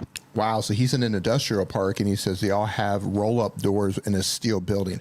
Okay. For what? For what? For for the sound. So this, okay. This is a little bit bootleg, but it would solve some of the problems. You have two ways of doing it. One, you can actually spend the money to get sound blankets. They make actual audio blankets. Or number two, you can go the cheaper route and get moving blankets. Moving blankets are not sound blankets, but they're similar. They don't work as good as sound blankets, but they do an okay job. Maybe you need to double them up. What you can do is build some framing. You can figure out how to hang them, but you could create a little system where you're actually working around and drape it around with sound blankets or moving blankets. That would deaden a lot of that sound coming in. And if you've got if you're like in a warehouse type situation, as much as you can put in there, put rugs around you, put some sound blankets up in there, surround yourself with that. Think about it in terms of like going into a closet full of clothes and recording audio versus recording audio like in your garage. You're going to have a completely different audio experience. So if I were in your situation, that's probably what I would look into. Sound blankets, moving blankets, hang them around me, and that might be able to get rid of some of it. You know what's funny, D? Yeah. Now that I'm like running my videos through Opus Clip, yeah, so that I can put them out everywhere. Yeah. The thing that I'm thinking about when we're streaming, because like we keep going like back and forth on stuff and stuff like that, and like we'll talk about something else, then come back to something. Yeah. Is I'm thinking to myself like, I wonder how their AI is gonna like read this when it's like presenting me clips, because already like it'll like pick questions sometimes, and right. it'll pick me, asking the question, which isn't like real content. So I'm thinking like, okay, is it gonna pick like when we first started talking about that, or is it gonna pick when we started talking about it like after? Oh. But yeah, I'm thinking about that when we're going through it. Yeah, but he says, yeah, good idea. Build a little sound studio. Yeah, look, it doesn't have to be big at all. Just big enough for you to sit in to where it looks okay behind you. Keep in mind and this applies to everyone. The only thing that matters is what your camera sees. Mm-hmm. What's around you, what's in front of you. It doesn't. Yeah, he says, very cool idea. Build a little sound studio in my shop. Yeah. Yeah, pretty much. Like the only thing that matters is what your camera picks up. Mm-hmm. So whatever you have to do around in order to eliminate sound, knock yourself out. Yep. There's lots of tools for that. What you don't want to do, you don't want to get foam, the eggshell type foam, and think that doesn't actually soundproof anything. That just stops some high-end frequencies. It just stops some reflection. It reduces reflections. You want something that's going to help deaden the sound. Look into sound blankets or moving blankets. Hang them up. So Icon is the next one here. Icon says that they do entertainment, movies, film, education, screenplay writing. The goal is to build a community to learn about storytelling through film. And the question is, I've got an old video from years ago, 2007, so that has 15,000 views. Can I update/edit the video, change the thumb and title without losing the view count? Absolutely, you can. What you want to make sure that you do is that you do not private or unlist that. Technically you can unlist it, but don't. So don't private or unlist that video, because then you'll lose the public view count on the content. So here's an interesting, when we're talking about audio here. So Starlow says, I actually want the background and not the foreground. Interesting. Foreground meaning you want to remove vocals. If so, and I don't have it off the top of my head, there are AI websites where you can upload music or upload pretty much anything, and it will remove. You can remove whatever. It can break it down into stems. So you can say, like, if you upload a song, it can spit out from a song, here's a drum track, here's a guitar track, here's the audio track, maybe here's a piano track or a synth track. So you can actually get those stems and just remove the vocals from that. Mm-hmm. I don't know if it's going to be 100% perfect. Angelique, what's going on? Hope you're doing fantastic. Nice to see you in the stream. Happy Saturday. Hope you're doing great. Pickled Gamer says, I have a gaming channel. Thanks for the super chat, by the way. Says, I have a gaming channel, mostly play FPS games. I have a couple of games that I stream the most. Does it hurt to try out other games? No. So basically, you know, when you are targeting people that are interested in the one game, that's great. And that's also, you know, a good plan in order to make sure that every video on your channel is relevant to the people that are interested in that game. However, if you are thinking to yourself like, okay, I want to play other stuff too, then in that particular case, start using your community feed to start getting information from your community around games that you want to play, but then put them in polls and things like that and ask questions in your community feed asking them what other games they would like to see you play. And then by doing that, you're designing your questions around games that you like to play. So regardless of what it is that they answer, you are still going to win while also still being able to serve them with experimenting with different games as well. So Lil Crafty Nook asked a question about Opus Clip. Mm-hmm. She said, I can't seem to trim the actual video in Opus Clip.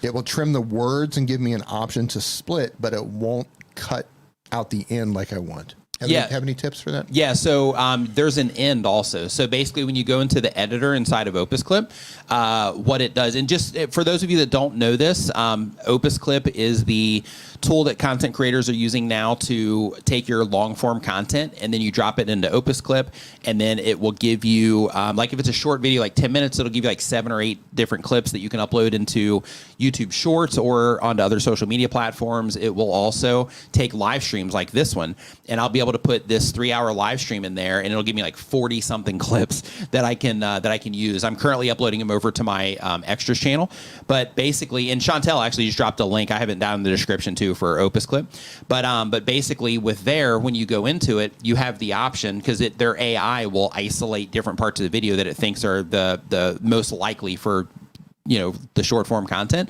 but it doesn't always nail it perfectly. So because of that, sometimes you have to go and you have to tell it start here instead and end here instead. And by doing that, and then you put those clear points of starting here and ending here. Now, one thing that they are working on is they are working on removing filler words, like how I just said, for example, like if this is made into a clip, then that'll be taken out.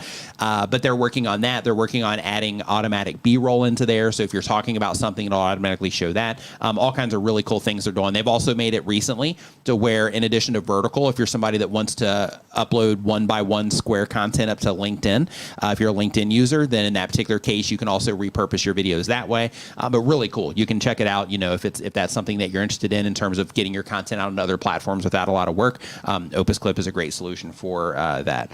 But thanks for asking that question, and hopefully that answered that for you. I'm doing great. I'm so glad to hear that Opus Clip has made some major upgrades. In the beginning, it didn't work for live streams. I'll try it again now. Yeah, it's pretty incredible. Pretty incredible. So here, what do you suggest for end screens? Playlist or specific videos, or let YouTube choose? Do not let YouTube choose because YouTube is going to show shorts there sometimes. So unless you want to have people leave your long form content and go into the short shelf, then do not let YouTube choose it. So basically you have like didn't know they were putting shorts in there sometimes. So you have a best for viewer. Yeah, they've been doing that for a while. I didn't even know that. Yeah, Holy cow. So if you're using the best for viewer spot, and I've got it in some of my old videos too, but if you're using that best for viewer, which used to be the recommendation, it used to be you want to have a piece of content that you are recommending, and then you want to have a piece of content that YouTube is recommending based on their data on that user. But now, since they're putting shorts there, you can work against yourself if you use that particular option. So because of that, you want to make sure that you are, recommending a very specific piece of content to them. That can be a video, or you can lead them into a playlist. So here's some things to think about. If you have only one video that's relevant on your channel for those viewers, then lead them into that video. But if you're like, I got like 3 videos on my channel, that'd be a great fit for the people that are watching this video in terms of relevance. And if they were to watch this one, it's likely that they would also watch this one next. Then go ahead and make that playlist. It can be 3 videos. It can be 2 videos. It can be 5 videos. I would make it too much just because you want to think about how much time they might have going into that playlist if you're putting it in your end screen.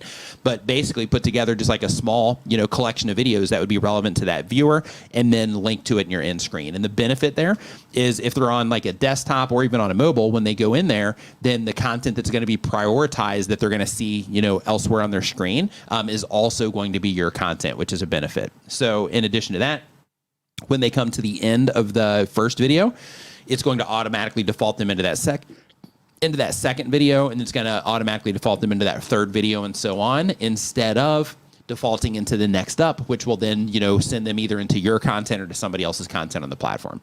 So definitely use playlists when you can. Same exact thing goes for linking pinned comment videos or linking videos in your pinned comments. Same thing goes for videos in your video description as well. You can link individual videos down there. You can link, actual, videos. But when you are driving people into playlists, you're giving yourself the opportunity to have to make it easy for people to find, and sit back and binge watch, more of the content that they are interested in.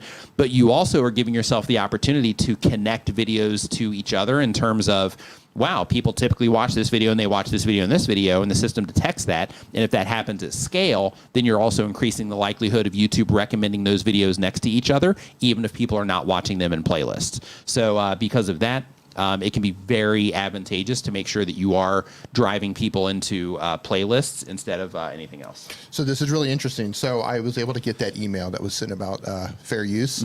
I've never seen this before. It doesn't look like they're saying it's an abuse of the system. They specifically mentioned fair use. So it says, we received a copyright infringement notification below regarding your videos. This is from YouTube. We believe your content is protected by fair use, fair dealing, or a similar exception to copyright protection. We are writing to let you know, and in bold, we do not plan to remove your video at this time.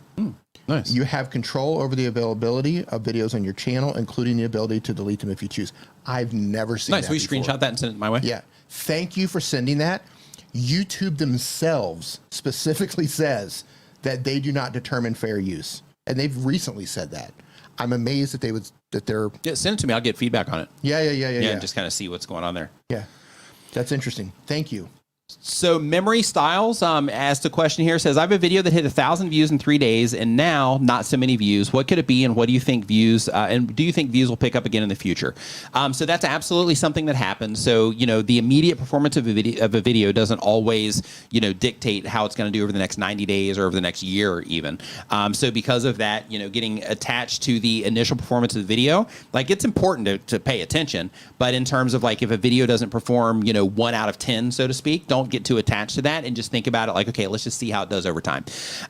But when it comes to your videos doing well and then kind of falling off, what happens there is when you publish your video, YouTube is showing it to the people on the platform at that moment in time that the system thinks is the most likely to enjoy that content.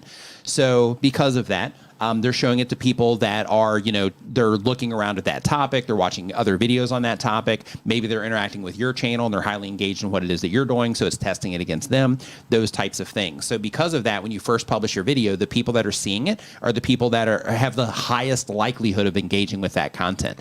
And then from there, what happens is, based on how those people are responding to it, then it starts going out to wider groups of people. So what can happen is as your video starts going out to wider groups of people, as soon as people aren't responding to it at a competitive level for that next group, then that's when things start, that's when things can start slowing down on a video. Now, keep in mind, that doesn't mean that it's going to stay that way. Sometimes, it can go out to that group and then people aren't responding and it's still testing it against other people because you're still getting impressions on it probably.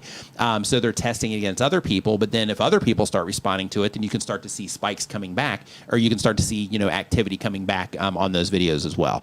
So yes, absolutely, it might pick up again in the future, but when you publish and it does great for that 3 days, if it's a long form video. When it comes to a short, I'm not speaking to that because those, they can just be hit and then done. But when it comes to the long form content, if you have that 1,000 views in the first 3 days, or 1,000 views a day in 3 days, or no, 1,000 views in 3 days, then, you've had 1,000 people that have interacted with that video. So YouTube's system is now looking for other people on the platform that might be a good fit for that video. They're testing it against them. And based on how they respond, that's going to determine the future performance of that video. So if they end up showing it to people that start responding to it, then it's going to, start showing it to more people like them. And then that can cause that video to kind of come back to life for a little bit. And then as it tests it against more people, if they stop responding to it, then it can close back down again. And then as they continue to give it impressions over time, if they find that right audience for it, and then just kind of rinse and repeat that.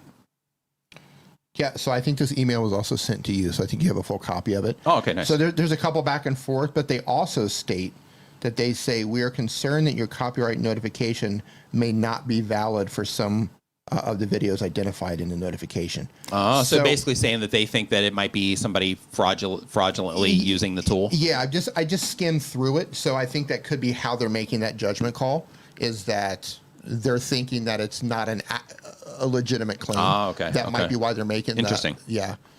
Hey, will you do me a favor and carry this for just a second? I need to use the restroom real quick. Yeah. Thank you. Absolutely. So fly. Oh, I don't know if you want to switch cameras. There Yeah, we go. I'll switch right over here. Right. So fly flow. That's a hard name to say. It says, "Can you tell me what I'm doing wrong with my YouTube channel? We're not looking at channels, but I can tell you that." Here's what you need to do. You need to upload consistently and start looking at your stats and seeing what's sticking and what's not. I don't know where you're at along your YouTube journey. You're probably, I'm going to guess that you just probably haven't been doing it very long. But I'm not going to look at your channel.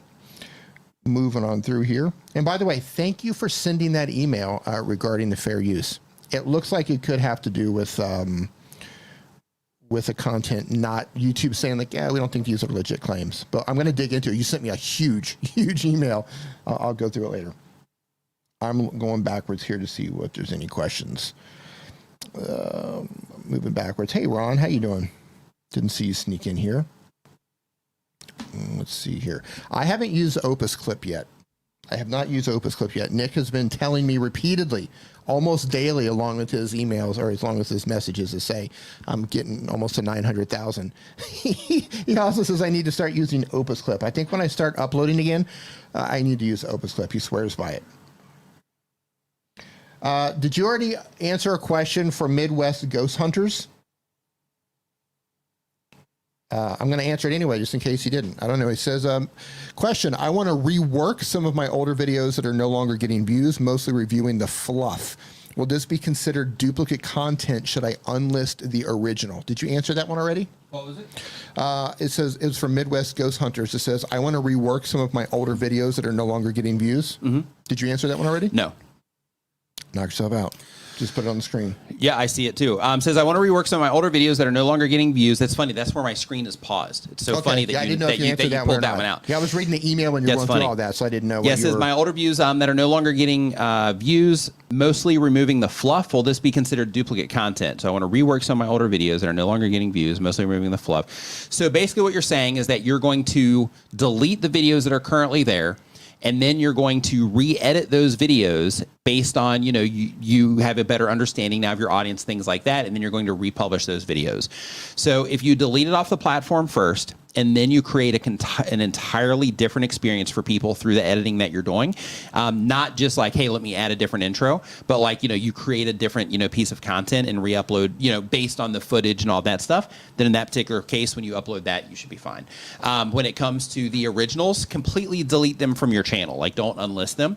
If you're going to, use the same exact content and then publish that, in that particular case, I would definitely, just completely delete it from the channel, and then re-upload it from there. So the best thing to do is just make a completely new video based on that.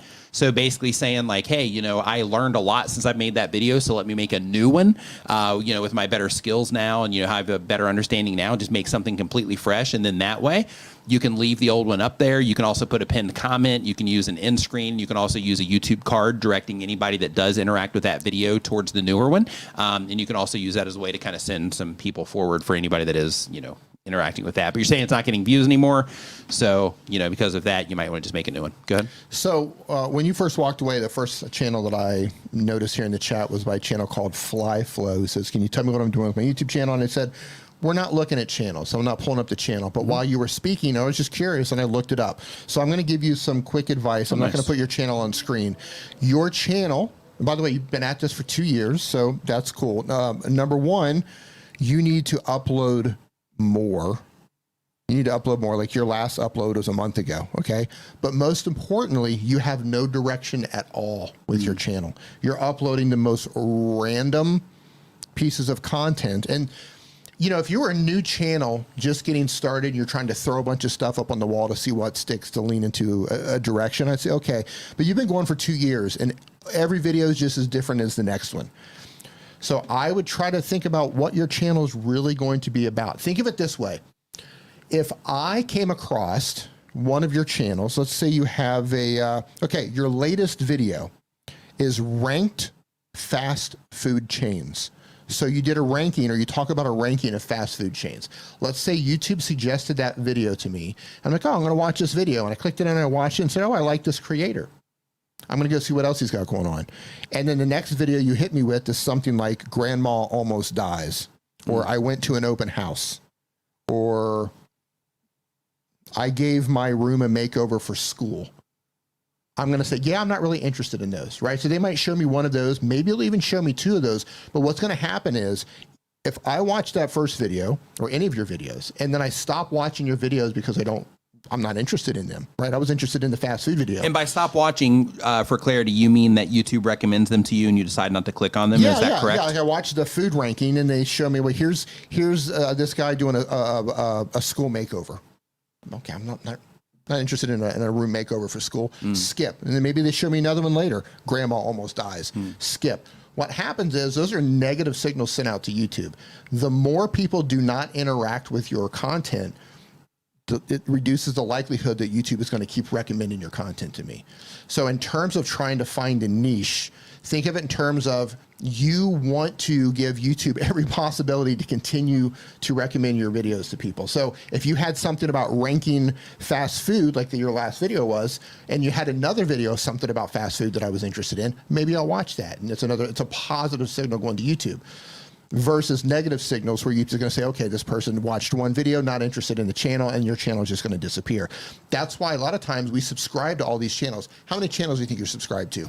Countless. Yeah, right? like, I don't even know. But you don't get, every blue moon, you'll get a recommendation for one of their videos, right? I used to watch Peter McKinnon videos all the time, religiously.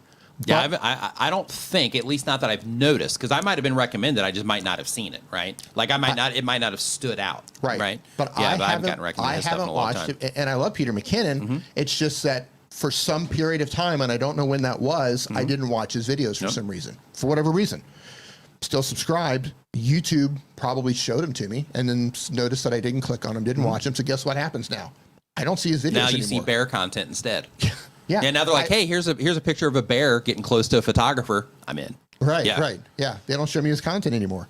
So keep in mind, you're uploading all this random content, and the goal is somebody watches one of your videos, get them to watch another one of your videos. And that's really hard to do when your contents are just completely the polar opposite of one another from one video to the next. So that would be my advice to you. Really focus down and try to figure out your niche, what type of content you want to make, what type of audience you want to reach, and what type of videos would they be interested in. Fretboard Diary says, is there a formula for volume of background music to the level of dialogue volume? It seems like it's tough to get consistent. There probably is, but I don't know what that is. So there probably is, in terms of because I know your audio for YouTube, I think it needs to be at -14 LUFS for your audio in general for the whole thing. But when it comes to volume, should be, or your dialogue should be here and your audio should be here. There is. I just don't know what it is off the top of my head. Yeah. Well, how do you work around the nuance though? So okay, for the music, let's say you have a build-up happening. Yeah. Then in that particular case, that wouldn't be consistent. So if you're okay, I'm building it up, and then I'm going to drop it into here for this to make an emphasis on this point or whatever to transition me into a different part of the video, then in that particular case, there would be zero consistency, across the video. The whole idea of ramping that up, though, is to start building that. Right, to start heading to where it's going to go. So I think in that particular situation, in that particular situation, it builds up. The real trick here is to learn how to EQ the music so your voice can sit in that frequency range. That's the real trick. There is a level on that. I don't know what it is off the top of my head. You can Google for it. It does exist. But what they do, even in Hollywood and stuff like that, and some people even do it on YouTube, they will, since you're a music channel, you probably know what I'm talking about. The human voice sits within certain frequencies, right? Like the fundamentals of the human voice. EQ those out for the music. You could even technically music talk. You could sidechain your music that you're playing to your voice in those frequencies, right? So anytime that you speak, it could just dip those out a little bit, but not to the point that it pulses. I think you told me this, but I also saw a YouTube video on it as well. Yours, I don't think you were talking about like audio in terms of vocals, and they are not either. They're talking about like singing and rapping and all that stuff. Oh, but, did I get the question wrong? Is there form? No, you're right. Oh, okay. But people are also using Soothe for that. Oh yeah, Soothe is yeah. great. So there's a plugin, since you're a musician. If you are using a DAW and all of that, there's a plugin called Soothe, and with that you can also use that to where you basically increase the mid range on that particular thing around the music, and then that will help. That will also help the voice stand out there as well. Yeah, I didn't know what the exact one was, but I just did a quick Google search for it, and this site recommends approximately 20 dB lower than speech or narration. Oh, okay. There we go. So just a rough thing there. But if you really want to get into the weeds, you can EQ that music a little bit for your vocal fundamentals. Getting technical. We should figure that out because we brought that up a few times. So we should kind of get the skinny on that. It'll probably help us make better videos too. Yeah. So Shay I'm on the edge. Like Shay the what? Maybe it's Shave is the name, yeah. But I read it as Shay the. I'm like Shay the. Well, what's next? What are you doing? So can uploading 6 to 12 hours on help or hurt? I don't understand because you can only upload up to a minute. It says concerns over spam versus active. I upload 1080 2K. So if you mean you're uploading 6 to 12 shorts over the course of an hour, then in that particular case, I would definitely dial that back a bit and just kind of get a little bit more of a cadence there, versus just flooding everything in one thing, because the system's going to have to prioritize a little bit there. So I would definitely give it just a little bit of space so you can get people interacting with one and then publish another one and then publish another one if that's what you're doing. But I'm having trouble understanding exactly what you're trying to do there. Fretboard Diaries, one more thing. So since you're a musician, you probably have access to these tools. Load up whichever EQ that you have that will allow you to compare two frequencies at the same time. So you can load your narration track and you can upload the music and it will show you where the frequencies are clashing. That would be a good way to EQ it out. So you can visually see where those are clashing. Like Pro Q will do that. So you can say, okay, I'm clashing in these frequencies, and then I'll pull those down in the music. Or side chain them with side chain them. So when people are like, "Hey D, man, if you hit the lottery like big time, like the Powerball, like what would you do?" You'd be like two frequencies at the same time. Two frequencies at the same time. Yeah, two frequencies at the same time. So Texas Corp Shooter says, I have 1,000 subscribers and I do many lives, but many go long and get half to a third of the subs versus vids and shorts. Should I unlist these lives and get 115 to 150 views by the end of a live and another 50 after? It's your call, right? Like decisions like this really come down to what it is that you're trying to do. So just a heads up.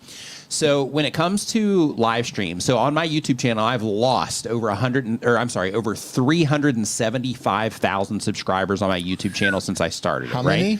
375,000. Good Lord. Yeah.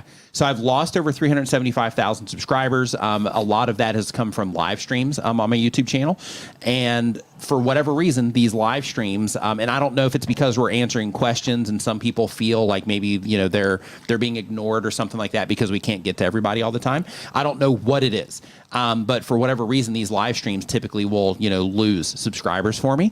However, the purpose of these isn't to gain subscribers. The purpose of these is more to serve people that are already, interacting with the channel. This particular live stream, I actually did optimize it around, like, if you're a new content creator, get in here, because I'm just experimenting with like having a different title and seeing if it'll make a difference, versus my learn how to get views and subscribers, how I typically do my titles here for these streams.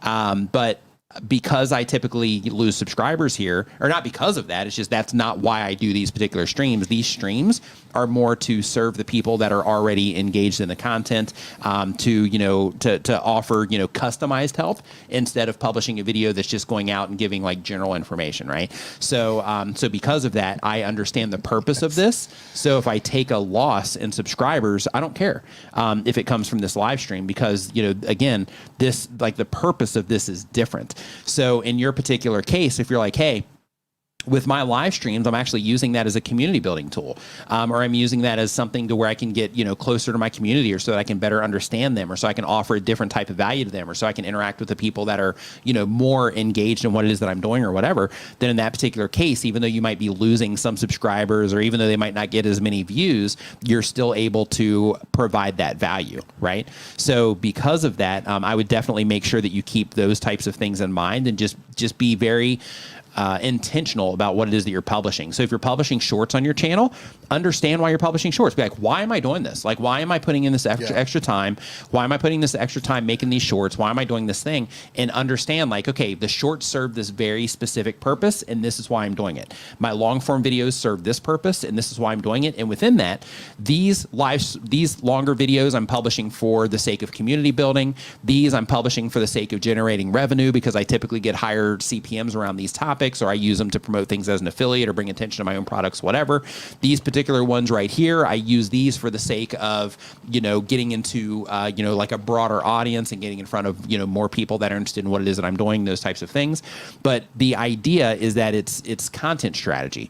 So content strategy, simply put, is that you are giving each piece of content that you do an intentional purpose, and you know why it is that you're publishing everything it is that you're publishing, and you're doing that based around, like, you're publishing everything based around the goal that you have for that particular piece of content. So in your particular case, if those live streams are causing you to, if they're not getting a lot of views, but the people that are interacting there are engaged, then in that particular case, if that serves that goal of just connecting with people through your content, then you're nailing it. Even though, you might lose some subscribers there, or they just don't perform as well, the people that are engaging there, especially if you have people that continue to show up like every time you stream, then what it is that you're doing there is you're making that connection, right? Which in some cases can be more important than getting an extra, 1,000 views or whatever the thing is. Let's see here. Your subs are probably with my play button. Possibly. Let's see here. So, fair if it ran through the main feed because my videos don't do well. I'm not sure what that is. Would it be more fair if everyone's video is ran through the main feed because my videos do well when it gets showed through the main feed? Would YouTube do better with no algorithm? No. So basically, everybody's videos do get ran through a main feed. There isn't like one feed on YouTube. Everything on YouTube is customized to the viewers. So content creators, we think everyth's about us. She and her apron, what's going on? Hope you're doing great. Nice meeting you at Vid Summit as well. Hope you're doing fantastic. She loses subscribers in live streams too. Yeah, I think, and I could be wrong, but I think that either one, the live streams get presented to people because, live streams do carry weight on YouTube while you're live, because the system knows it's a live event, which means that, it's important while it's live. So because of that, they can be getting shown to people that, have just not gotten around to subscribing to your channel, or maybe they just don't watch your stuff anymore and they come in and unsubscribe there. But I think some of it is also that, maybe some people, while you're interacting with your chat, you highlight some people and you answer questions from some people, or you just interact in some way. And then other people might just be trying to get your attention. And just because, there's a lot of people in your chat, you might not, and you're focusing on running your show and all that, you might not be able to, give people, that attention, and, people might unsubscribe for that reason. Or they just don't like what it is that you provide in your live streams. Or when it comes to our live streams, you hear me and Dee talk about all kinds of things that are not YouTube related. And some of those things, maybe we offend somebody, or maybe, we say something that somebody's like, oh, I'm not vibing with these guys anymore and I'm out of here. Those types of things. So, because of that, all kinds of different, reasons that people, walk away, so to speak. But anyway. So when it comes to YouTube, though, back to Bikini Vibes question. So in terms of everybody's content going through the feed, it does. It's just that everybody's feed, it's all catered to the viewer. So for example, when you log into YouTube, Bikini Vibe, what you see is different than what I see when I log onto YouTube. And it's all based on what it is that you're interested in and the content that you interact with. So, if you are watching my videos and you continue to watch my videos, and when YouTube keeps showing you my content, you keep watching it, YouTube is going to keep showing you my videos. But then if you're like, I've had enough of Nick, and I'm not going to watch his videos anymore, or I like his brother, so I'm just going to go watch his brother's stuff instead, then in that particular case, you're a winner. And in addition to that, YouTube's going to detect that, and then they're going to slowly stop recommending my content. They're going to start showing you more D's content if you start watching more of his, right? And that happens with everything that you're interacting with on YouTube. What you search for on YouTube is also being factored in as well. But what you choose to click on, what you choose to not click on, all of that stuff is being factored into what it is that you're seeing. So because of that, their system is fine-tuned to give the viewers, it's not about us, it's about giving the viewers of the platform that make all of this possible. It's about giving them the right content at the right time that they are likely to enjoy. And sometimes it's going to be your video, sometimes it's not. But when you do everything that you can to help people identify that your content is something that they might care about through your packaging on the outside, and then you get them into your video and you create a great experience for them and they really enjoy your content, and you met the expectation that they had from the outside to where they're expecting something, right? Your packaging builds that expectation, and they come into your video and they're like, oh yeah, this is great. This is exactly what I thought I was going to get, and I'm getting it, and I'm watching this video, for a competitive amount of time. They're just thinking I'm watching the video, right? But they're like, I'm getting that. I'm satisfied with this content. The system is going to detect that. And then that person that's enjoying your content, they are going to get recommended more of your content. But at a higher level, YouTube's system is also going to say, okay, D watched Ben Gooney's Vibe video, and he really enjoyed this content. So now, first, let's start testing similar content against D, see if he also responds to that. But then also, who on the platform is also watching videos like D, who is, enjoying content like D is. And then they're going to start showing content to other people, or your content to other people like D, if the system thinks that they are likely to enjoy it. So because of that, like, their system is way better than just having one feed. And more importantly, if there was, theoretically, if there was just a feed, 500 hours, and it's probably more now, but they just haven't updated this stat, but you can find it in their YouTube press page. But over 500 hours of video content is uploaded to YouTube every minute. Every minute. And that was before shorts even hit the scene, that they had that information. So in terms of the amount of content that's being uploaded to YouTube, your feed would be moving so fast that you wouldn't ever even be able to choose a video to pick to watch. Mm-hmm. So, because of that, the system that they have is, it's pretty incredible, actually. Like I actually posted today, Todd, he posted a tweet, and it says, I'm listening, go. And he actually works on the YouTube algorithm. He's the guy behind it, and his team. And what I said in there is, I was like, man, I can't even imagine the complexities of the problems that you have to solve, right? Because there's all this nuance. And if you listen to a lot of the podcasts and stuff like that he's on, the interviews that he does, the things that they get data from, to where, for example, people will say things like, hey, YouTube keeps recommending this video to me. It's a bad system because they keep recommending me this same video even though I'm not watching it. What they find is that when they recommend content to people that the system predicts they're likely to enjoy, more than once, that people often actually respond to that. And at scale, since people respond to that more, then the system continues to do that. So there's all kind of weird, nuance and things like that they have insights on that the rest of us don't. But those types of things are what make their system, so amazing. And that's why it's the best video platform on the internet. Yeah. Driver Sensei, thank you for the super chat. Says, yo, Nick and D, I can playing on Insider channel that you rarely see the top emoji used on lives. It doesn't have a purpose or increase likes. Why is there, besides to mimic TikTok? Thanks, buddy. So the like emoji, or the tap emoji. So you rarely see the tap emoji. The tap on the live stream? This little thing right here with the hearts on it?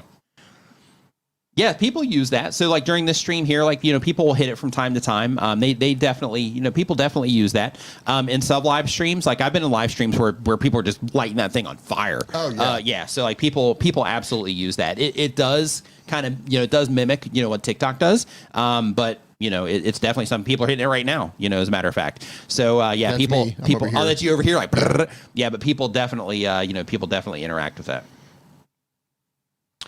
Let's see here. So let me scroll up here a little bit. I think it's weird too that YouTube copies so many TikTok features. I mean, I understand that they do it or why they do it, But I would love to see YouTube come up with some ideas that TikTok doesn't really have, right? In terms of like, where people go, oh wow, like you're innovating now. Versus well, they do. It just goes under the radar. Like, you know, for example, like their whole podcast thing that they do and having the playlist to where you can. I mean, for shorts. Oh, okay. Yeah. Well, I was going to say, but as a platform, they do. Platform, they absolutely Yeah, they do. They have all these cool monetization things that they're doing and things like that. So they definitely do innovate. Yeah. But when it comes to short form content, yeah, for short form specifically, yeah, definitely. If you have ideas, you know, send it over to them. They might, you know, they take all that stuff into, you know, consideration. So yeah, if you have ideas, I wish they would have put it on their own app. I would love to have a Shorts app. Yeah, that would be my thing. The thing that I do not like is like usually like, to be fair, you know, everybody has different paths into stuff, and everybody chooses everything. Sure. But like on a desktop, you can choose to not see shorts, which seems to sometimes work, and you know sometimes not. But like you can choose to not see them, but on a mobile device you can't. Yeah. So like for example, how it shows up in your mobile feed, there isn't like a 3-dot menu to say like I'm not interested in this on the mobile feed, and if there is, I'm overlooking it. But I don't see that on the mobile feed. From a creator perspective, I like that they have it combined. Because it's like fishing, right? You're finding new people all the time. Right. From a viewer perspective, I would have loved to have that inside its own app. So in contrast, Stanley Orchard's like, no Shorts app, please. Like he prefers it being connected and being together. Yeah, I don't. Yeah, I don't. So another thing, we've talked about this too. TikTok. Aiken says, let's make this easy. YouTube needs to buy TikTok. There you go. Right? No, yeah, like that's what needs to happen. Honestly, I think they would ruin TikTok. Yeah. Maybe. I think YouTube would ruin TikTok. Here's why. And we were talking about this. TikTok's algorithm is really good. Okay, so like I can open up YouTube Shorts and I'm just like seeing the same old stuff. Like we talked about the intimacy of TikTok. Like once TikTok figures out who you are, at least for me, and I think we've talked about this, TikTok will find random people that I would never find in a million years on YouTube. Just some guy in his garage talking. Some 90-year-old woman giving life advice, stuff that you never come across on YouTube. TikTok's really good about that. Their algorithms like, yeah, maybe you're going to want to see this. So many other people like it. Where I go into YouTube Shorts and it's 90% garbage in terms of like what they and I'm just like, no. Right? Like I can find stuff to watch on TikTok really fast. Really interesting people where I really get into their content. YouTube Shorts, it just feels like I'm doom scrolling. Interesting. Where I got to go through a ton of stuff to find. I wonder if that's related to the other content that you watch, like the long form content that you're watching. It could be. It could be those bridges that they built, and it's just not working in the way that I like TikTok. Gotcha. You know, I'm not saying it's wrong. It's how YouTube is doing it. Yeah. So basically, by using that information, if that's what they're doing, like I don't know, but if they're using that information to help your suggestions in YouTube Shorts. What you're saying basically is like, well, if I'm going to YouTube Shorts, I'm wanting a different experience. I'm wanting something different than what it is that I'm experiencing with long form. Is that what you're saying? Yeah. I want a completely different experience. Like, that's the thing I really loved about TikTok is I'm exposed to so many different creators that just like, wow, I didn't even know this person existed. And you look at their account and you're like, wow, they got a huge channel. And they're just some grandma doing something. Yeah, some grandma sitting in a rocking chair knitting, just giving life advice. And you're just like, that would have, like, why am I not seeing this, you know, on YouTube? And sometimes you can go over and try to look for those people and they're just like struggling on YouTube. You know, sometimes they try to put stuff in both places, but it doesn't work on YouTube at all. It's weird, but I'm curious if there's also the other direction too, like for certain types of content and, you know, certain demographics and things like that. If it's like they crush on YouTube and then you go look for them on TikTok and they're performing poorly over there. Yeah, it's possible. And Jerry says, and I agree, he says, I think the culture on YouTube isn't 100% behind shorts. So there's a lot of low quality and people trying to push viewers into long form. Yeah, man, I agree. Yeah, to where it's basically like, hey, let me make a short to get people into my long instead of let me make a short that's going to be awesome in the short shelf. That can stand alone. Where on TikTok, it's all, hey, let me just make a good video for TikTok. Yeah. Which is a vertical. Yeah. And look, I understand and I totally agree that, like, you know, anybody can make a short and, you know, maybe your short's going to blow up. But for the most people, it seems shorts kind of have a shelf life for the average person. But you go to TikTok. I've been recommending TikTok to people for a long time. You just want to get started, man, upload to TikTok. Because I think their algorithm is awesome for being found, for new creators, for weird creators. for people who just don't fit into what's normally popular, I think TikTok is amazing for that. I don't know if this is valid or not, but one thing that that I've heard is that TikTok, when it comes to view counts, that basically they create this feeling like your videos are doing way better than they are by counting impressions instead of counting views. So basically, like the views, they don't have any type of real qualifiers for what counts as a view, but if it just shows up in somebody's feed, then they count that as a view. And because of that, you know, it kind of creates this inflated sense of like, hey, I'm getting tons of views, even though if you look at like the comments, for example, then it would, you know, kind of show otherwise in terms of like, yeah, it got, you know, 4,000 impressions, but you got like 3 comments. Right? Like that type of thing. Yeah. In terms of views, I have no idea. I just know that I find better short form creators by far. I mean, there's no comparison. In terms of like, I want to find quality creators for short form content. TikTok runs circles around YouTube. And it's not that they don't exist on YouTube. Sure. It's just that TikTok is better at identifying what I might be interested in and then recommending that. Sure. So on that note, I want to thank everybody for hanging out here today. Hopefully you got, you know, some type of value out of the content today. I know a lot of, you know, people that are hanging out here, you know, you're just getting started on this journey.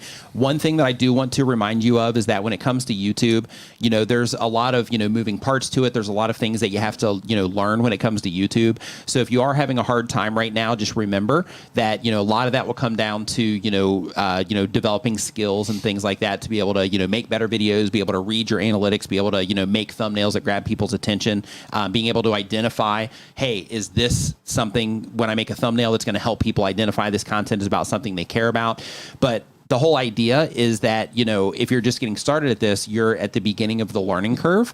So just embrace that and don't get discouraged with what it is that you're doing. Instead, think to yourself like, okay, if I'm not getting the traction that I need, then that means that I need to, you know, work harder at it. That means that there's more stuff that I need to learn, more skills that I need to develop in order to make sure that it happens. So, you know, if you are somebody that's getting started, just remember that part. And if you embrace the learning curve, then you're going to do well here. But if you are expecting, you know, YouTube to work out for you without having to do much, then in that particular case, you're probably going to, you know, have a little bit of a harder of a time. However, if you are just embracing that learning curve, you're like, yep, okay, I published another video. What can I learn from it? How can I do better next time? That's how you break through, and that's how you end up doing well over time. So, you know, keep at it, keep developing yourself and your understanding of everything that's going on here. And YouTube has tons of free resources that'll help you out. My entire channel will help you out. The TubeBuddy channel that's in here will help you out. There's tons of different content creators. Even if you're not watching my stuff, tons of people make videos about how to edit videos, how to present, how to, you know, grow your YouTube channel. But also make sure that you're looking at, you know, the channels that perform well on YouTube, right? Like look at YouTube videos that do well, that are recommended to you, and think to yourself, like, why is this doing well? Like, how are they actually starting this video? How are they getting people through each part of this video, and start actually studying YouTube itself and the content that you're interacting with as well. And, you know, that's the path to, you know, kind of crack the nuts, so to speak, for lack of a better way to say it, in order to, you know, start, you know, having consistent results that you can depend on here on the platform. So again, thank you so much for watching. I hope you got value out of this. I've got a bunch of stuff down in the description that will add value to you as a content creator. So make sure that you check that stuff out on your way out, and make sure you hit the like button as well. Thank you so much for watching, and we will see you next time. D, great stream as always. And yeah, we'll see you next time.